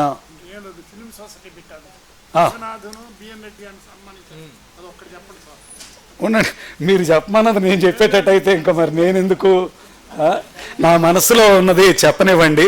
ఎందుకంటే ఇంకా హాల్ కూడా పూర్తిగా నిండలేదు కాబట్టి నాటకానికి తొందరపడే వాళ్ళు కూడా అక్కడి నుంచి బయలుదేరి వాళ్లే మహబూబాబాద్ లేక మానుకోట అని వాళ్ళు పిలువబడుతున్నటువంటి ప్రాంతం ఏదైతే ఉందో అక్కడికి వెళ్ళినట్టు, ఆ తర్వాత వరంగల్ చేరుకుని కాకతీయులుగా వాళ్లే రూపొందారనేటటువంటిది చరిత్ర తెలిసిన వాళ్ళు ఎవరికైనా తెలిసే విషయం. ఇబ్రహీంపట్నంలో ఈయన తన ఊరికి దగ్గరగా ఉన్నటువంటి ఇబ్రహీంపట్నంలో బాలాజీ థియేటర్, వెంకటరమణ అని 2 థియేటర్లు ఉండేవి అక్కడ. మీది అదే ఏదైనా కానీ మీకు సంబంధించిన లింక్ ఉన్నటువంటి థియేటర్ కూడా రన్ చేసినటువంటి డాక్టర్గా ఉండి కూడా ఆయన డాక్టర్గా ఉండి సినిమా అభిమానిగా ఎట్లయితే సినిమా కార్యక్రమాల్లో చాలా అద్భుతంగా లీనమైపోయారో అలాగే సరే ఈయన ఇంకొకటి ఈ వాకర్స్ క్లబ్ సందర్భంగా ప్రజలకి రక్తం అలాగే బీపీ ఇటువంటి వాటిని టెస్ట్ చేసేటటువంటి శిబిరాలు కూడా నిర్వహించారు. అదేవిధంగా వీరి గురించి చెప్పాలి అంటే గోడవల్లి రామబ్రహ్మం గారు వీరికి వీళ్ళ తల్లికి మేనమామ, చాలా దగ్గర బంధువు. ఆయన పోలికలు కూడా పుణికి పుచ్చుకుని బహుశా ఈ సినీ అభిమానం గోడవల్లి రామబ్రహ్మం గారు అంటే చాలా గొప్ప వ్యక్తి. ఆయన మాలపిల్ల, రైతు బిడ్డ అట్లాంటి సినిమాలు తీశారు. అలాగే గండికోట పతనం అనే నాటకాన్ని ఆయన రాశారు. వీళ్ళంతా గండికోట క్లాన్ వాళ్ళు. గండికోట 1652లో గండికోట యుద్ధంలో మీర్ జుమ్లా దాడికి పతనం అయిపోయిన తర్వాత గండికోట దాదాపుగా కొందరు తమిళనాడు వైపుకి, కొందరు ఇటు అటు చెల్లాచెదరైపోయారు. ఆ అయిపోయిన వాళ్ళల్లో చాలామంది మిక్కిలినేని రాధాకృష్ణమూర్తి గారి ఊరు కూడా వీళ్ళ కోలవెన్ను అనమాట, వారు పుట్టినటువంటి కోలవెన్ను. ఇందాక నేను చెప్పడం మర్చిపోయాను. ఆ మిక్కిలినేని రాధాకృష్ణమూర్తి గారి కుటుంబాలు ఇవన్నీ కూడా గండికోట కుటుంబాలు అంటారు వీళ్ళని ఆనవాయితీగా. అట్లా గుత్తా రామినీడు కొత్త పల్నాటి యుద్ధం అనేటటువంటి దర్శకత్వం వహిస్తే పాత పల్నాటి యుద్ధం అంటే కన్నాంబ, గోవిందరాజు సుబ్బారావు నటించినటువంటి ఆ పల్నాటి యుద్ధానికి దర్శకుడు ఈయన ఎవరు, మన గోడవల్లి రామబ్రహ్మం గారు.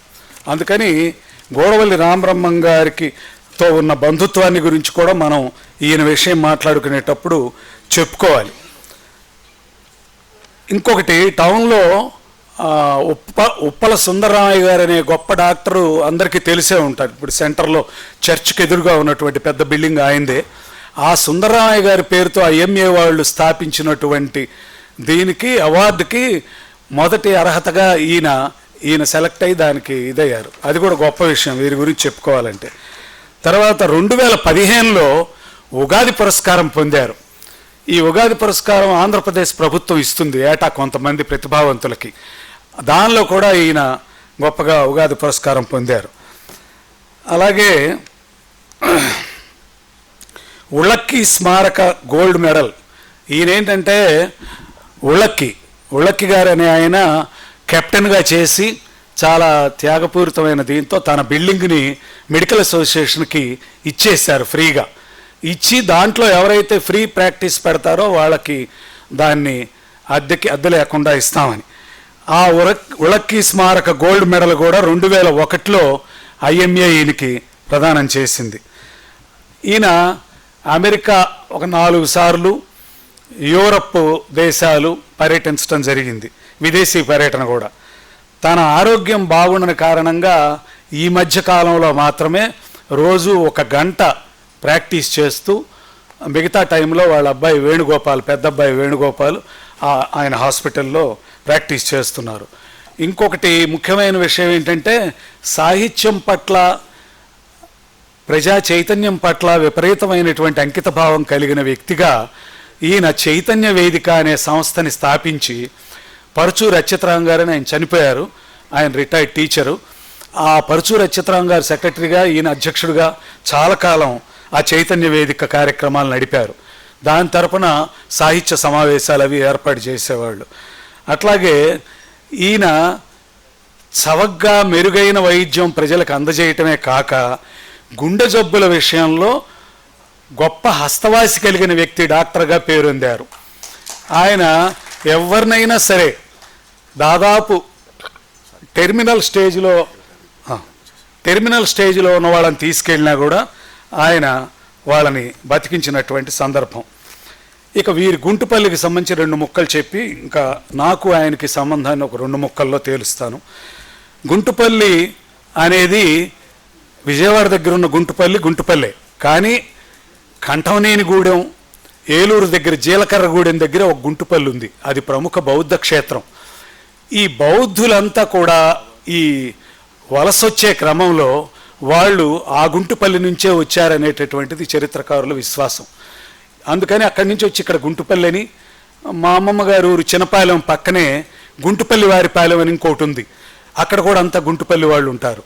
ఈ గుంటుపల్లి అనేటటువంటిది అలా బదలాయిస్తూ ఒక చోట నుంచి ఒక చోటకి ఇదవుతూ అలా వచ్చింది. అదొకటి. ఇబ్రహీంపట్నం దగ్గర గుంటుపల్లి వీరి యొక్క స్వగ్రామం, కానీ వారు పుట్టిందేమో అక్కడ కోలవెన్ను.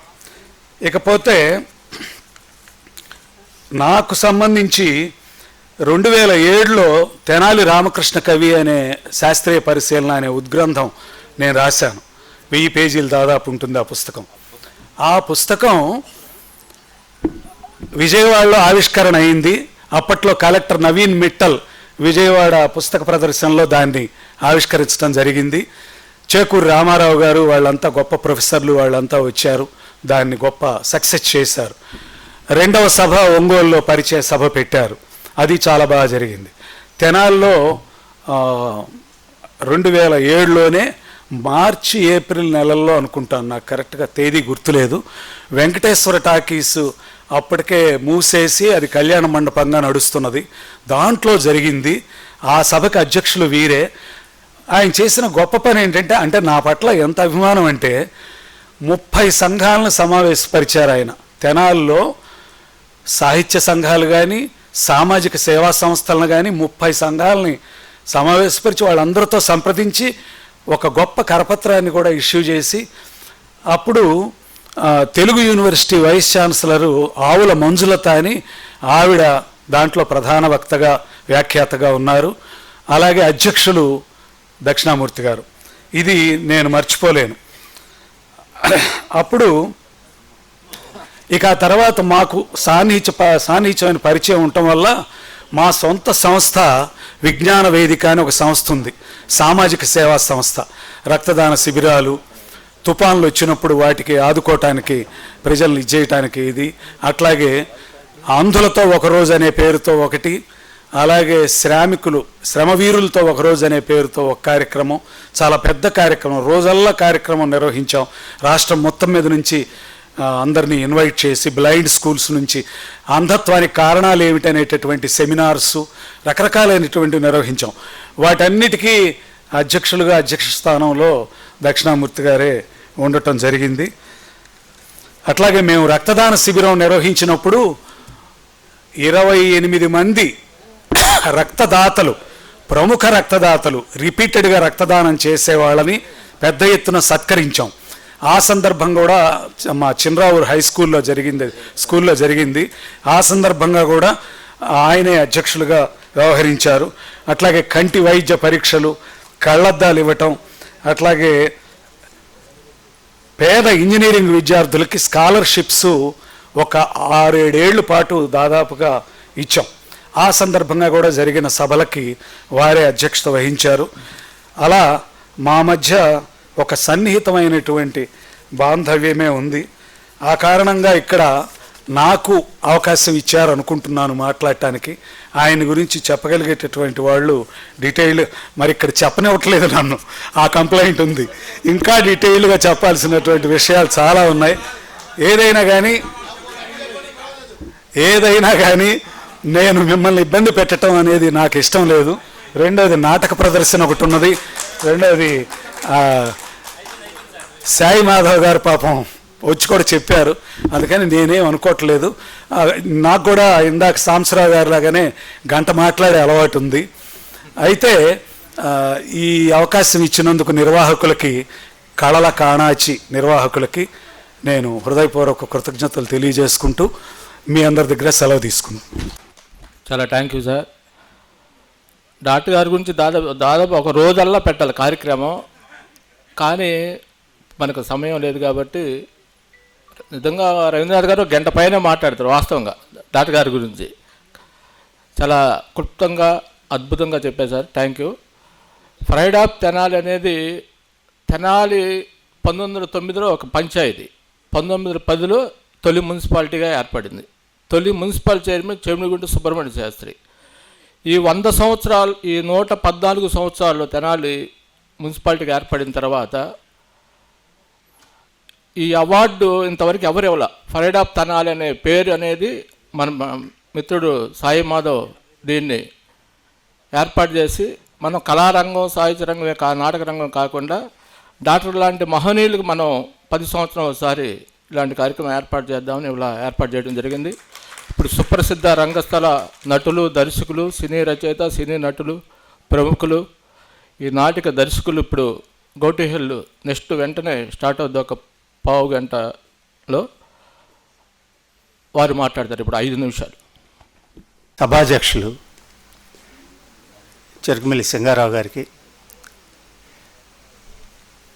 ఈనాటి ప్రైడ్ ఆఫ్ తెనాలి స్వీకారకర్త, అవార్డు స్వీకారకర్త, మానవతావాది. అంటే వైద్యుడు మానవత్వంతో ఉంటే ఆ పరిమళం వేరు, ఆ వ్యక్తిత్వం వేరు. అలాంటి దక్షిణామూర్తి గారు, వారికి తర్వాత అనేక బహుముఖమైన ప్రజ్ఞాశాలి. అంటే అప్పాజోసుల గారి గురించి అంటే కొంతమందికి కొంత తెలిస్తే కొంతమందికి ఇంకొంత తెలిసి ఉంటుంది, కొంతమందికి ఇంకా కొంత తెలిసి ఉంటుంది. అట్లా ఒక నదిని సమగ్రంగా చెప్పాలి అంటే నదిని మొత్తం చూసిన వాడే నది గురించి చెప్పగలుగుతాడని అంటారు. ఎందుకంటే ఎక్కడో పాపికొండల్లో చూసినవాడు నిండు గర్భిణిలాగా ఉందంట. నాసికాత్రైమకల్లో చూసినవాడు అరే ఏదో ఆవు ఉచ్చపోస్తున్నట్టు చిన్న దారలాగా ఉందంట. ఇంకెక్కడో ధవళేశ్వరం దగ్గర చేసినాడు విశాలంగా ఉందంట. అంటే ఆ నది పుట్టుక నుంచి అది ఎక్కడెక్కడ ఎలా పరిణమించింది అన్నది చూసిన వాళ్ళే చెప్పగలుగుతారు.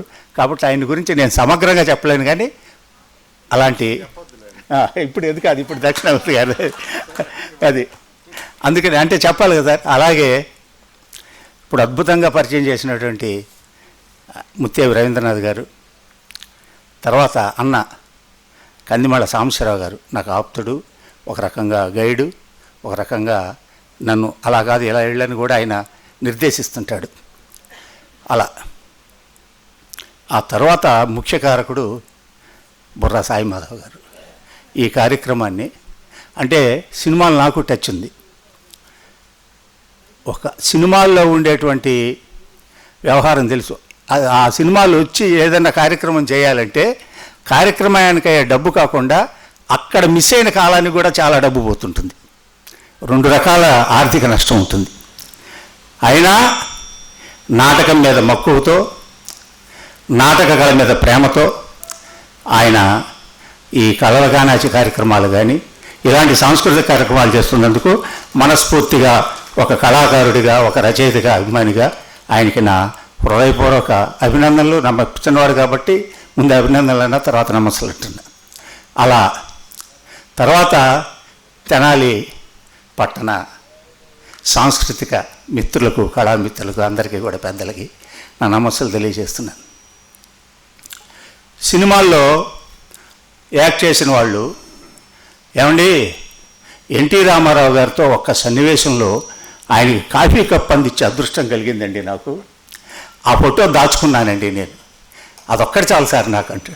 ఇంకోళ్ళు అమితాబ్ బచ్చన్తో నేను ఒక సీన్లో యాక్ట్ చేశాను సార్ అంటే, అది ఆ గ్లామరు. అది అయితే ఒక రంగస్థలాన్ని నాకు ఇష్టం, నాటకం ఇష్టం, చాలా ఇష్టం.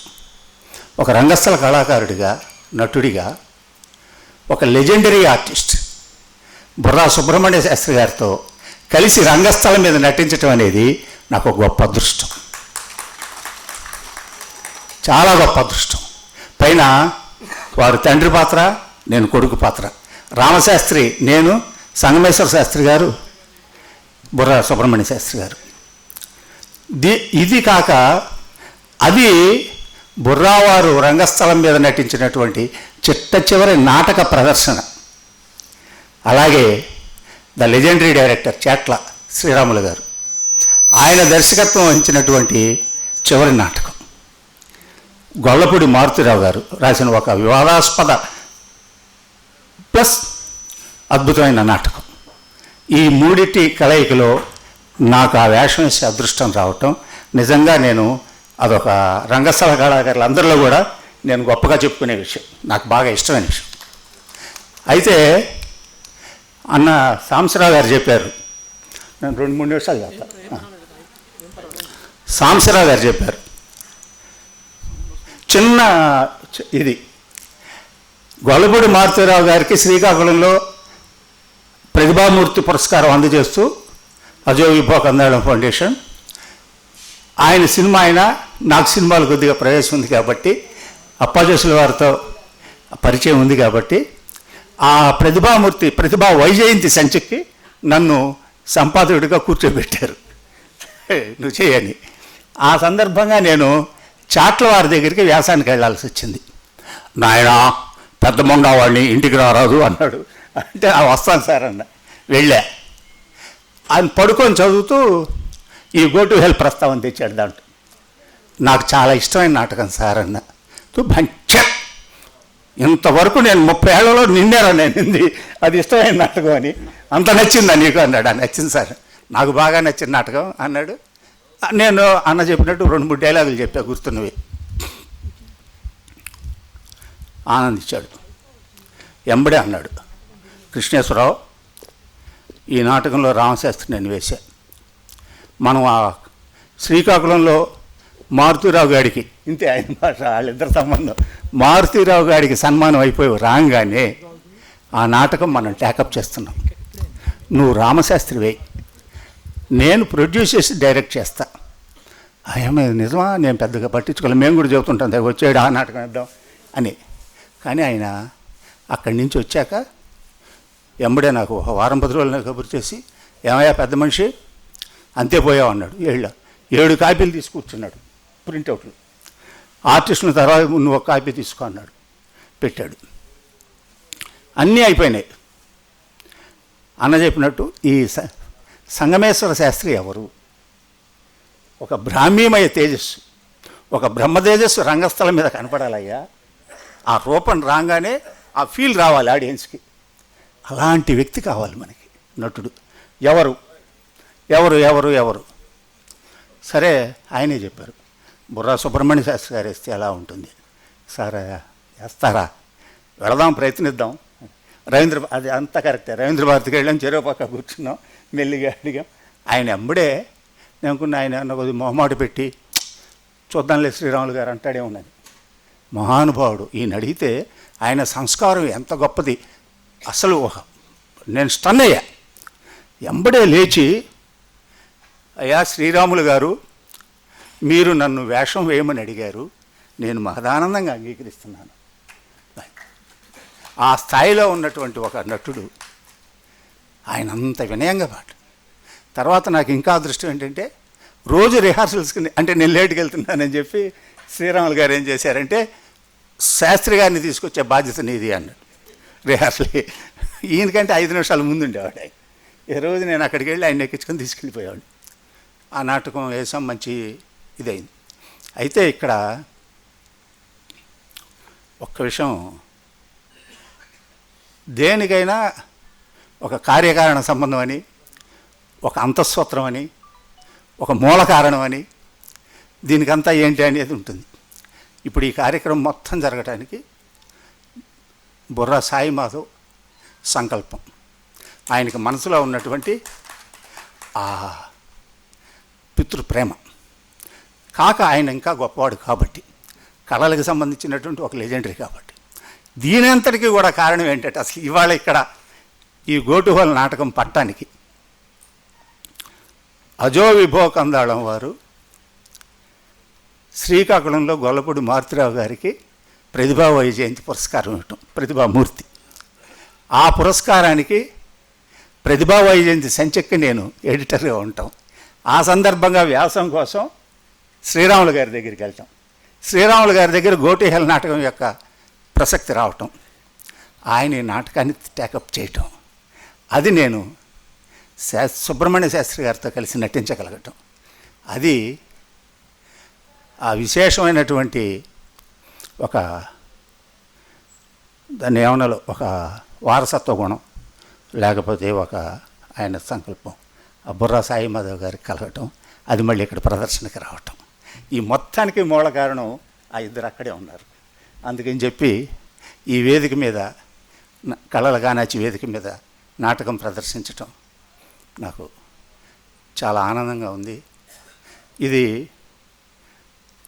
ఒక రకంగా pride of my theatre life అని అనుకుంటున్నాను నేను ఇక్కడ ఈ ప్రదర్శనని. అంటే ఒక లెజెండరీ పర్సన్కి ప్రైడ్ ఆఫ్ తెనాలి అనేటువంటి ఒక గొప్ప పురస్కారం అందుకుంటున్న సభలో నేను మళ్ళీ ఈ నాటకాన్ని ఇక్కడ ప్రదర్శించగలగటం, ఇన్ని లింకులు ఉండటం ఈ నాటకానికి ఇది ఒక గొప్ప విశేషంగా భావిస్తూ అంతవరకు ముచ్చట్లు చెబుదాం అనుకున్నాను.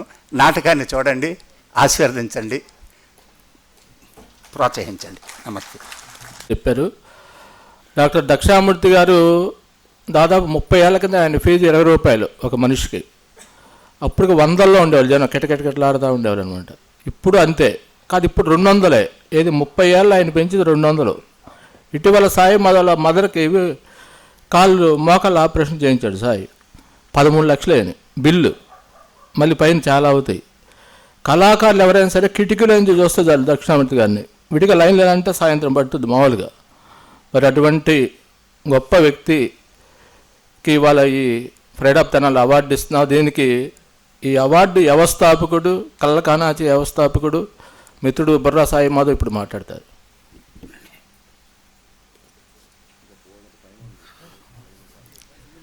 అందరికీ నమస్కారం అండి. నేను ఎక్కువగా మాట్లాడను, 3 పాయింట్స్ చెప్తాను.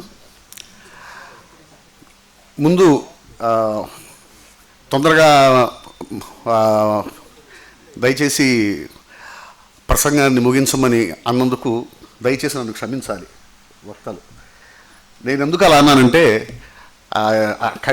ఇంతవరకు అసలు ఎప్పుడు కూడా కళల కానచి కార్యక్రమాలు ఒక్క నిమిషం కూడా అటు ఇటు లేట్ కావు, టైం టు టైం జరగాలనేది పెట్టుకున్నాం. ఒకసారి లేట్ అయింది, మళ్ళీ అది జరగకూడదు అనుకున్నాం, అందుకని తప్ప అందుకంటే ఏం లేదు. దయచేసి క్షమించండి.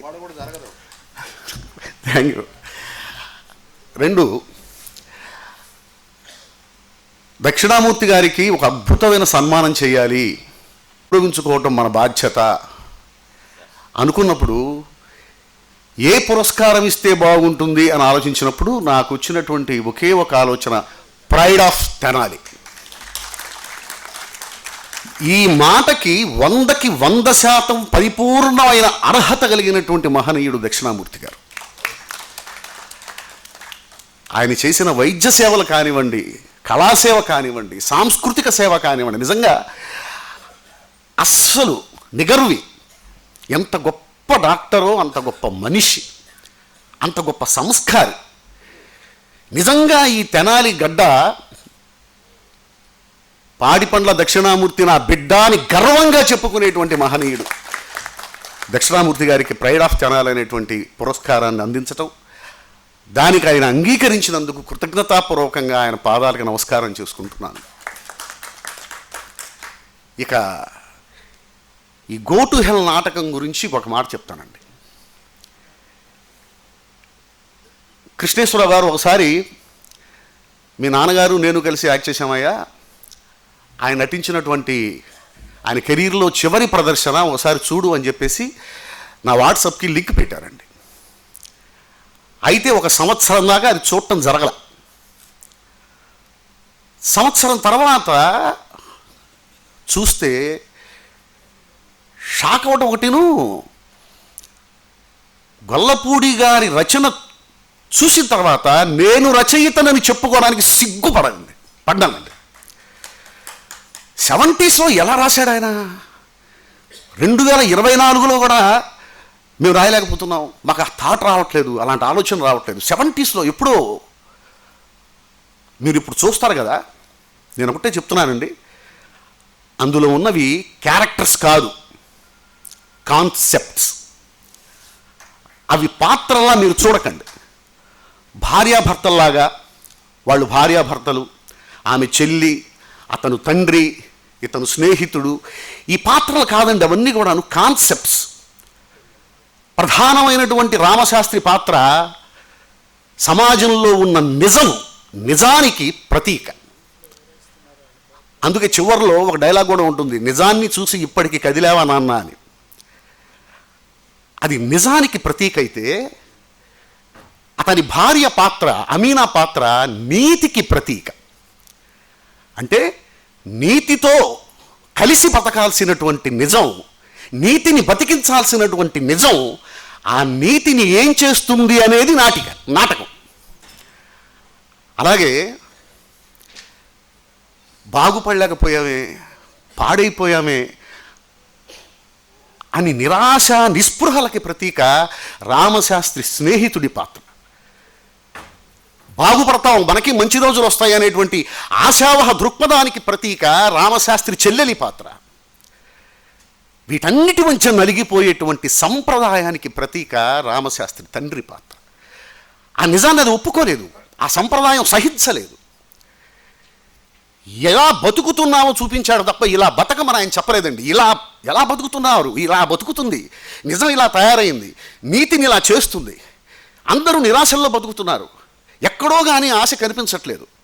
ఈ నిజం ఆ ఆశని, ఆ నిరాశని ఏం చేసింది అనేది క్లైమాక్స్. సంప్రదాయం ఈ నిజాన్ని ఏం చేసింది అనేది క్లైమాక్స్. అవి వాళ్ళు భార్యాభర్తలు కాదు, అన్నా చెల్లెళ్ళు కాదు, తండ్రి కొడుకులు కాదు, అవి కాన్సెప్ట్స్, ప్రతీకలు. క్యారెక్టర్స్లా చూడకండి, పాత్రలా చూడకండి.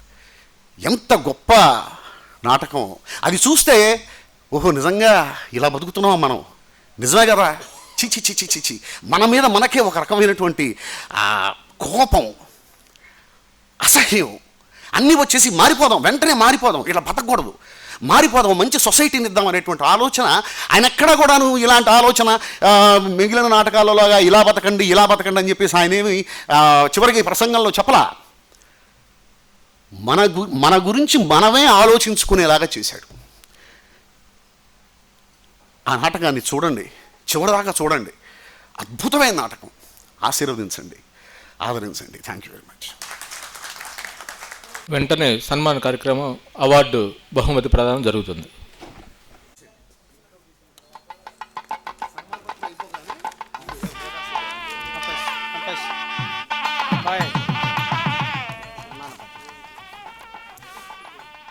కళ మన కోసం, మేము కళ కోసం.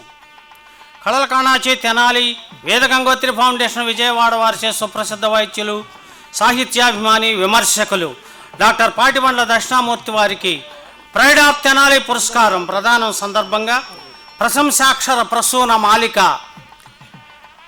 పాటిబండ్ల సువంశోదయ, దక్షిణామూర్తి నామధేయ, పేద రోగుల సేవ ప్రేమగా భావించి వైద్యమునందించు వైద్య రత్న, వ్యర్థ పరీక్షలు భారము లేకుండా స్వస్థతను చేకూర్చు సదయ గుణుడు, వలసిన వైద్యంబు వాసిగానందించి బిల్లు తక్కువ వేయు ప్రేమమూర్తి, తక్కువ ధరలున్న తగుమందులను రాసి ఆరోగ్యమును పెంచు హస్తవాసి, వైద్య వృత్తిని ప్రేమించు ప్రథిత వరుడు, హృదయ వైద్యమునందు సహృదయమూర్తి, వాసిగల పాటిబండ్ల సువంశజుండు పుణ్యమూర్తి శ్రీ దక్షిణామూర్తి గారు చలనచిత్రాలు, సాహితీ సౌరభాలు, కళలు, వ్యాసాలు, పఠనంబు కాంక్ష మెండు సద్విమర్శ చేయుటయందు సవ్యసాచి శ్రేష్ఠ గుణమూర్తి విభుద దాక్షిణ్యమూర్తి.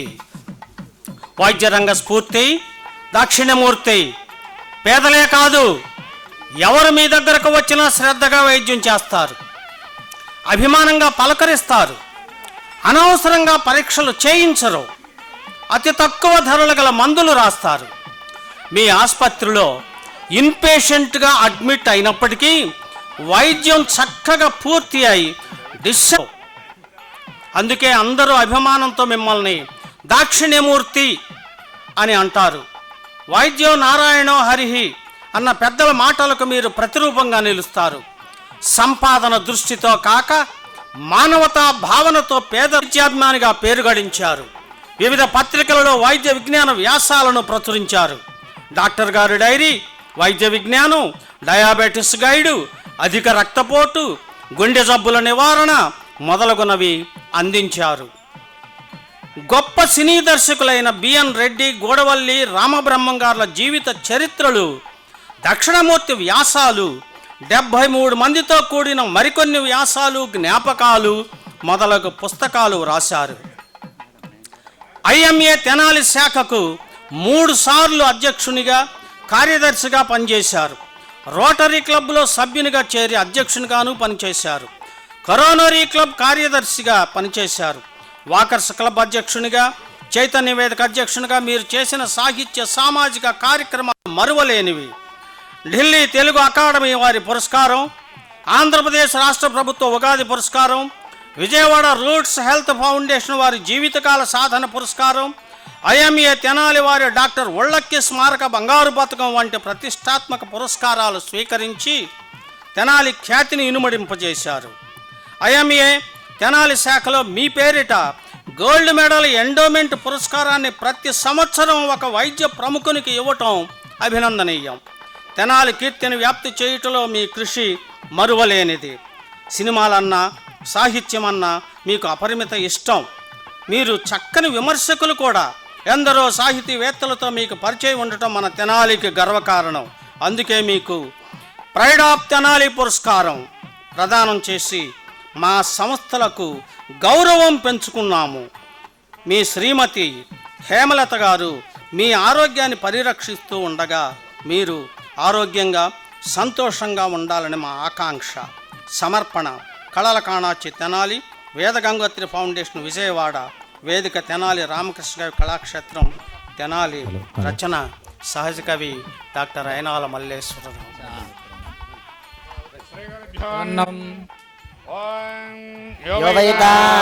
బ్రహ్మణో వేదామృతేనామృతాం పురీ తస్మై బ్రహ్మద బ్రహ్మాదాజుః కీర్తిం ప్రజాన్ దదుః భాగధేనే వైవైనం ప్రణదతి బ్రాహ్మణారుషేదముద్ధరేత్ బ్రాహ్మణో వై సర్వా దేవతాః సర్వాభిదేవైనో దేవతాభిరుద్ధరతి యావతీర్వై దేవతాస్తాః సర్వా వేద విధి బ్రాహ్మణే వసంతి తస్మాత్ బ్రాహ్మణేభ్యో వేద విద్యో దివే దివే నా శ్రీరంగీర్తనే దేతారేవ దేవతా ప్రీణాతి పర్యాప్య అనంతరాజాయ సర్వస్తోమోతిరాత్రముత్తమ మహద్భవతి సర్వస్యాప్యై సర్వస్య నిత్యై ప్నోతి సర్వం జగతి శతం జీవ వర్ధమానమిత్యభినిగమో భవతి శతమితి శతం దీర్ఘమాయుర్వర్ధనేనావర్ధజంతి శతమేనమేవ శతాత్మానో భవతి శతమనంతో భవతి శతమైశ్వర్యం భవతి శతమితి శతం దీర్ఘమాయుః శతమానో భవతి శతాయుః పురుషः శతేంద్రియ ఆయుష్యేవేంద్రియే ప్రతిష్ఠతి. ప్రైడ్ ఆఫ్ తెనాలి అవార్డు ప్రదాత పెద్దలు గౌరవనీయులు అప్పాజోసు సత్యనారాయణ గారు మాట్లాడతారు.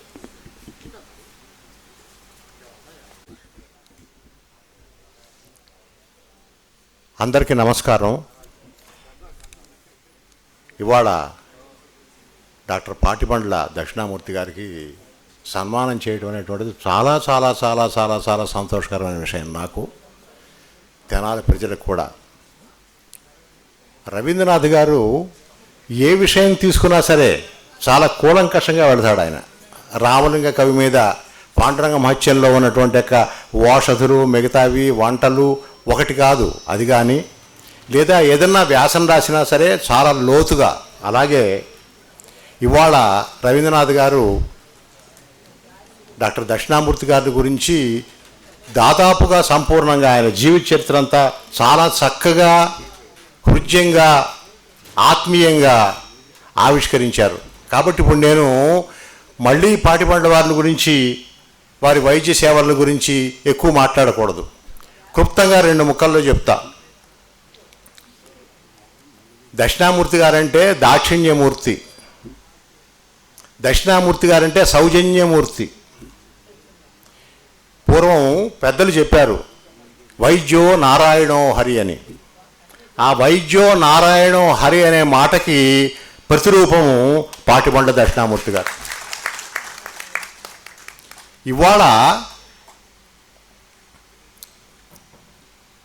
సాయి మాధవ్ గారు వారికి ఈ పురస్కారం ఇవ్వటం, పైగా పురస్కారం టైటిల్ ఏమిటయ్యానంటే ది ప్రైడ్ ఆఫ్ తెనాలి. ఉత్త ప్రైడ్ ఆఫ్ తెనాలి కాదు, కరెక్ట్ చేసుకోండి గ్రామరు, అంటే వేరే ఇంకా ప్రైడ్ లేదు. ది ప్రైడ్ ఆఫ్ తెనాలి అనే బిరుదు ఆయనకి ఇవ్వటం అనేది, ఇప్పుడు ఇందాక నేను చెప్పినట్టు వైద్యో నారాయణో హరి అనేటువంటి దానిలో ఆయనలో హరిమూర్తి ఎలాగైతే వైద్యుడిగా కనిపిస్తాడో, ఇప్పుడు ఈ ప్రైడ్ ఆఫ్ తెనాలి కూడా అచ్చు సరిపోతుంది దానికి.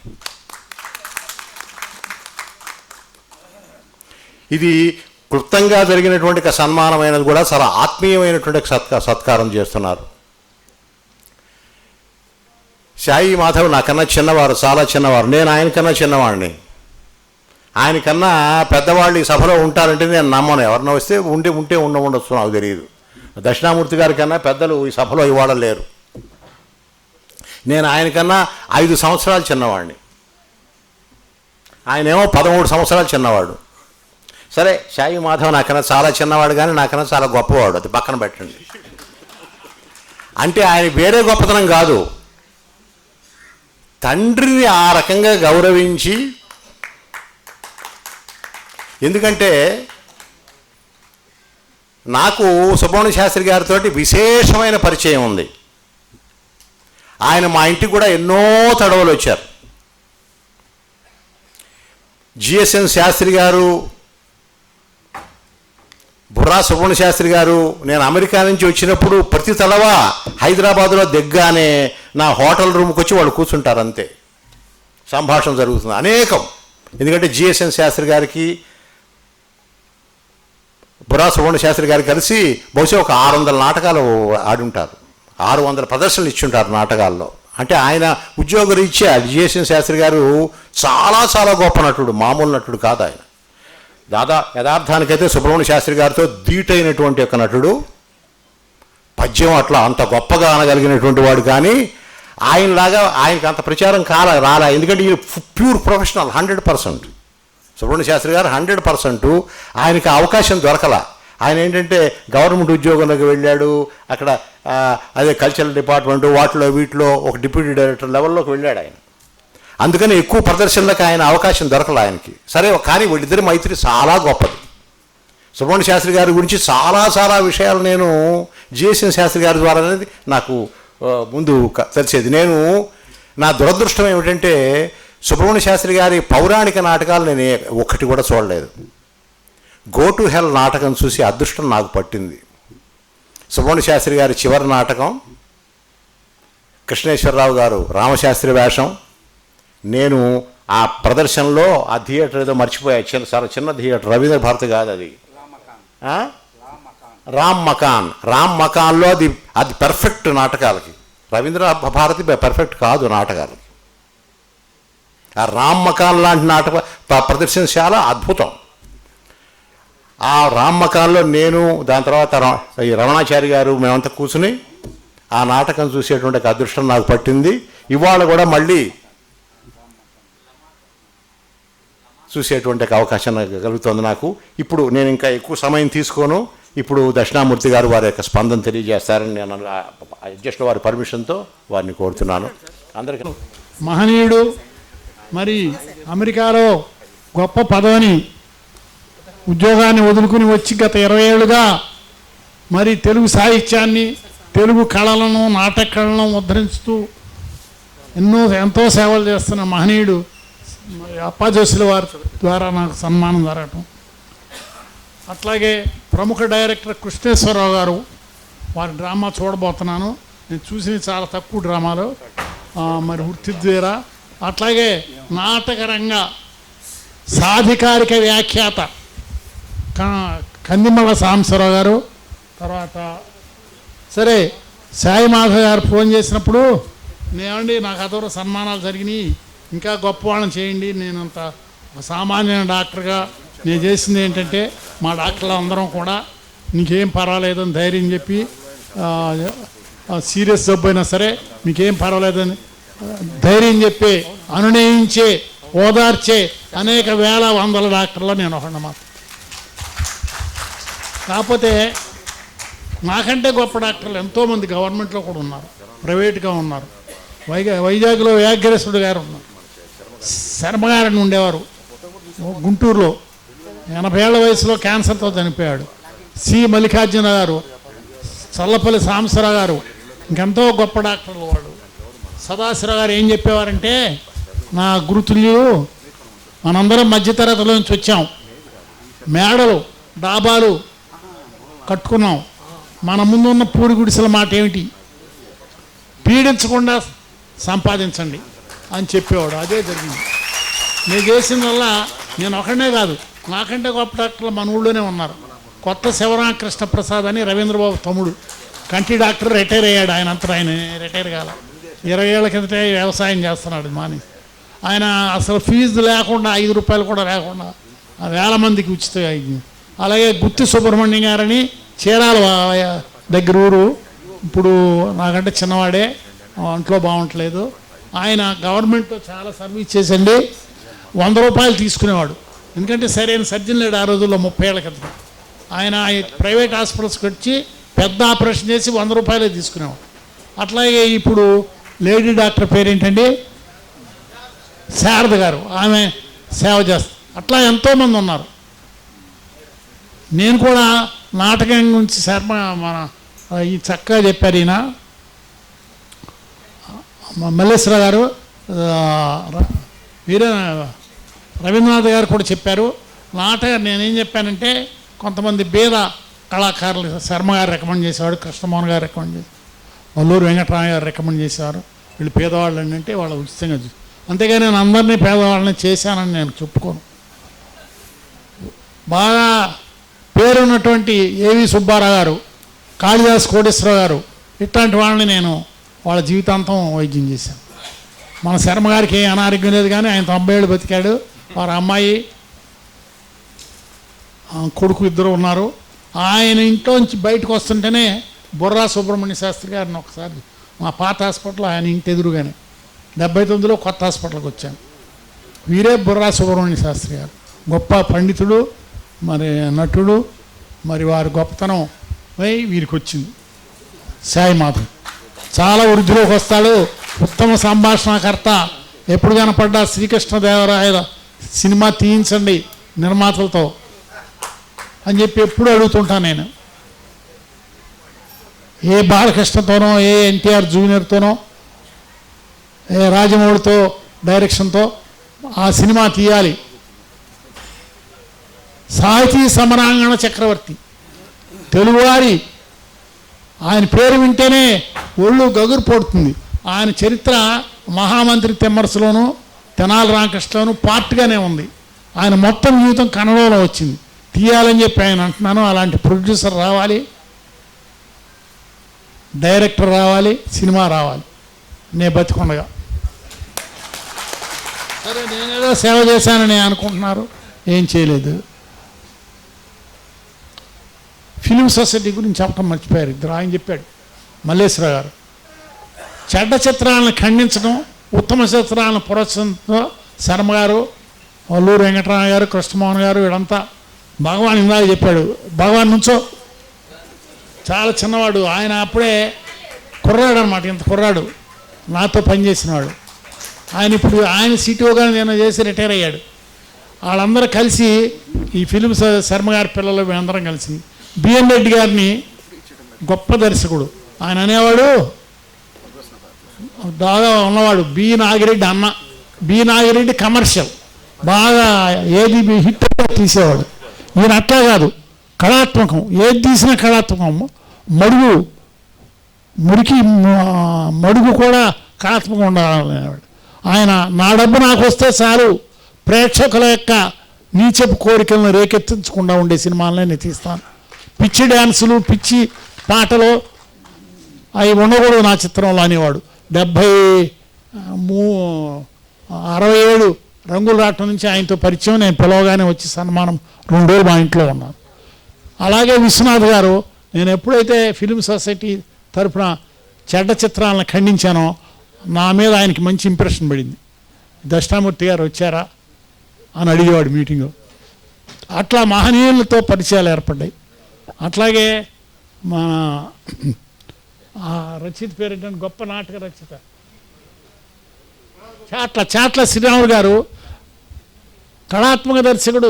బిఎన్ రెడ్డి పుస్తకం 2008లో రాస్తే ఆ పుస్తకం ఆయన చదివి 3 పేజీల ఉత్తరం రాశాడు. చాలా బాగుందండి. ఆ మహనీయుడు నాకు చాలా, ఆ ఉత్తరం పోగొట్టుకున్నా దురదృష్టం. చాలా జాగ్రత్తగా దాచి అది ఎక్కడ పెట్టానో తెలియదు. సినిమాల్లో వచ్చాక సినిమా వ్యామోహం వచ్చేసి నాటకాలను మర్చిపోయాం. నేను 4 నాటకాలు 5 నాటకాలు చూశాను అంతే. వేమూరు రామయ్య గారి కర్ణ చూశాను. మన శర్మ గారి జయ భవాని అది చూసా. బొల్లిమంతి కృష్ణ గారి సినిమాలు, డ్రామాలు కొన్ని చూశాను. అట్లాగే తూర్పు గాలి, మా ఇంటి పేరే పాటిబండ్ల ఆనందరావు గారు, మంచి రచయిత, ఒంగోలు. పడమటి గాలి, ఆ పడమటి వ్యామోహం, ఆ సినిమా, ఆ డ్రామా మొత్తం చూసా. ఆ పాశ్చాత్య వ్యామోహం నుంచి మనం వాటి లోను కాకూడదని చెప్పి చక్కటి సందేశం. ఆ సినిమా, ఆ నాటకం చాలా నచ్చింది నాకు. ఇవాళ మళ్ళీ ఈ నాటకం చూడ, నా వృత్తిరీత్యా తీరిక లేక నాటకాలు ఈ 4-5 చూసి, చిన్నప్పుడు పౌరాణిక నాటకాలు కొన్ని చూసి అనుకోండి. ఏదైనా నేను అంత వర్త్ కానప్పటికీ నాకు ప్రోత్సాహంగా నేను భావిస్తున్నాను. నేను పెద్దల ఆశీర్వాదం, పెద్దలందరూ వచ్చారు, అది నా అదృష్టం. ఇది ఆశీస్ అనుకుంటా తప్ప సన్మానం. ఇది ధనం ఇవ్వటమే కానీ, పై మధ్య తరగతి కుటుంబం నుంచి వచ్చాను. ధనం నేను తీసుకోవటం ఇంతవరకు జరగలేదు. ఇది సింగ గారు తిరిగి పేద కళాకారులకు ఇవ్వండి. మీ అందరికీ నా నమస్కారం.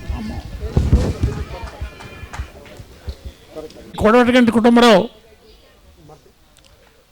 నరసరాజు, కొసరాజు, దాశరథి, ఇట్లాంటి పెద్ద పెద్ద వాళ్ళందరినీ తెనాలు తీసుకొచ్చా. 74 to 84.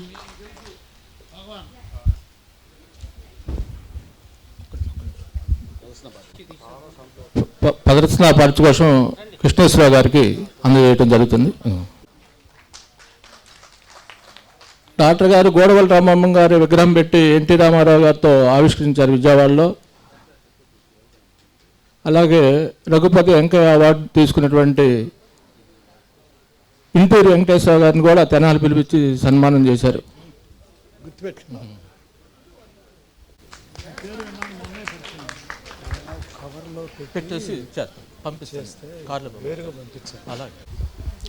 ఈ గో టు హెల్ నాటకం దాని సోల్ ఏంటంటే కొంచెం స్లోగా నడుస్తున్నట్టుగా కనిపిస్తుంది, కానీ అది స్లో నారేషన్ కాదండి. ఇందాక చెప్పారు నిశ్శబ్దం చాలా అవసరం అని.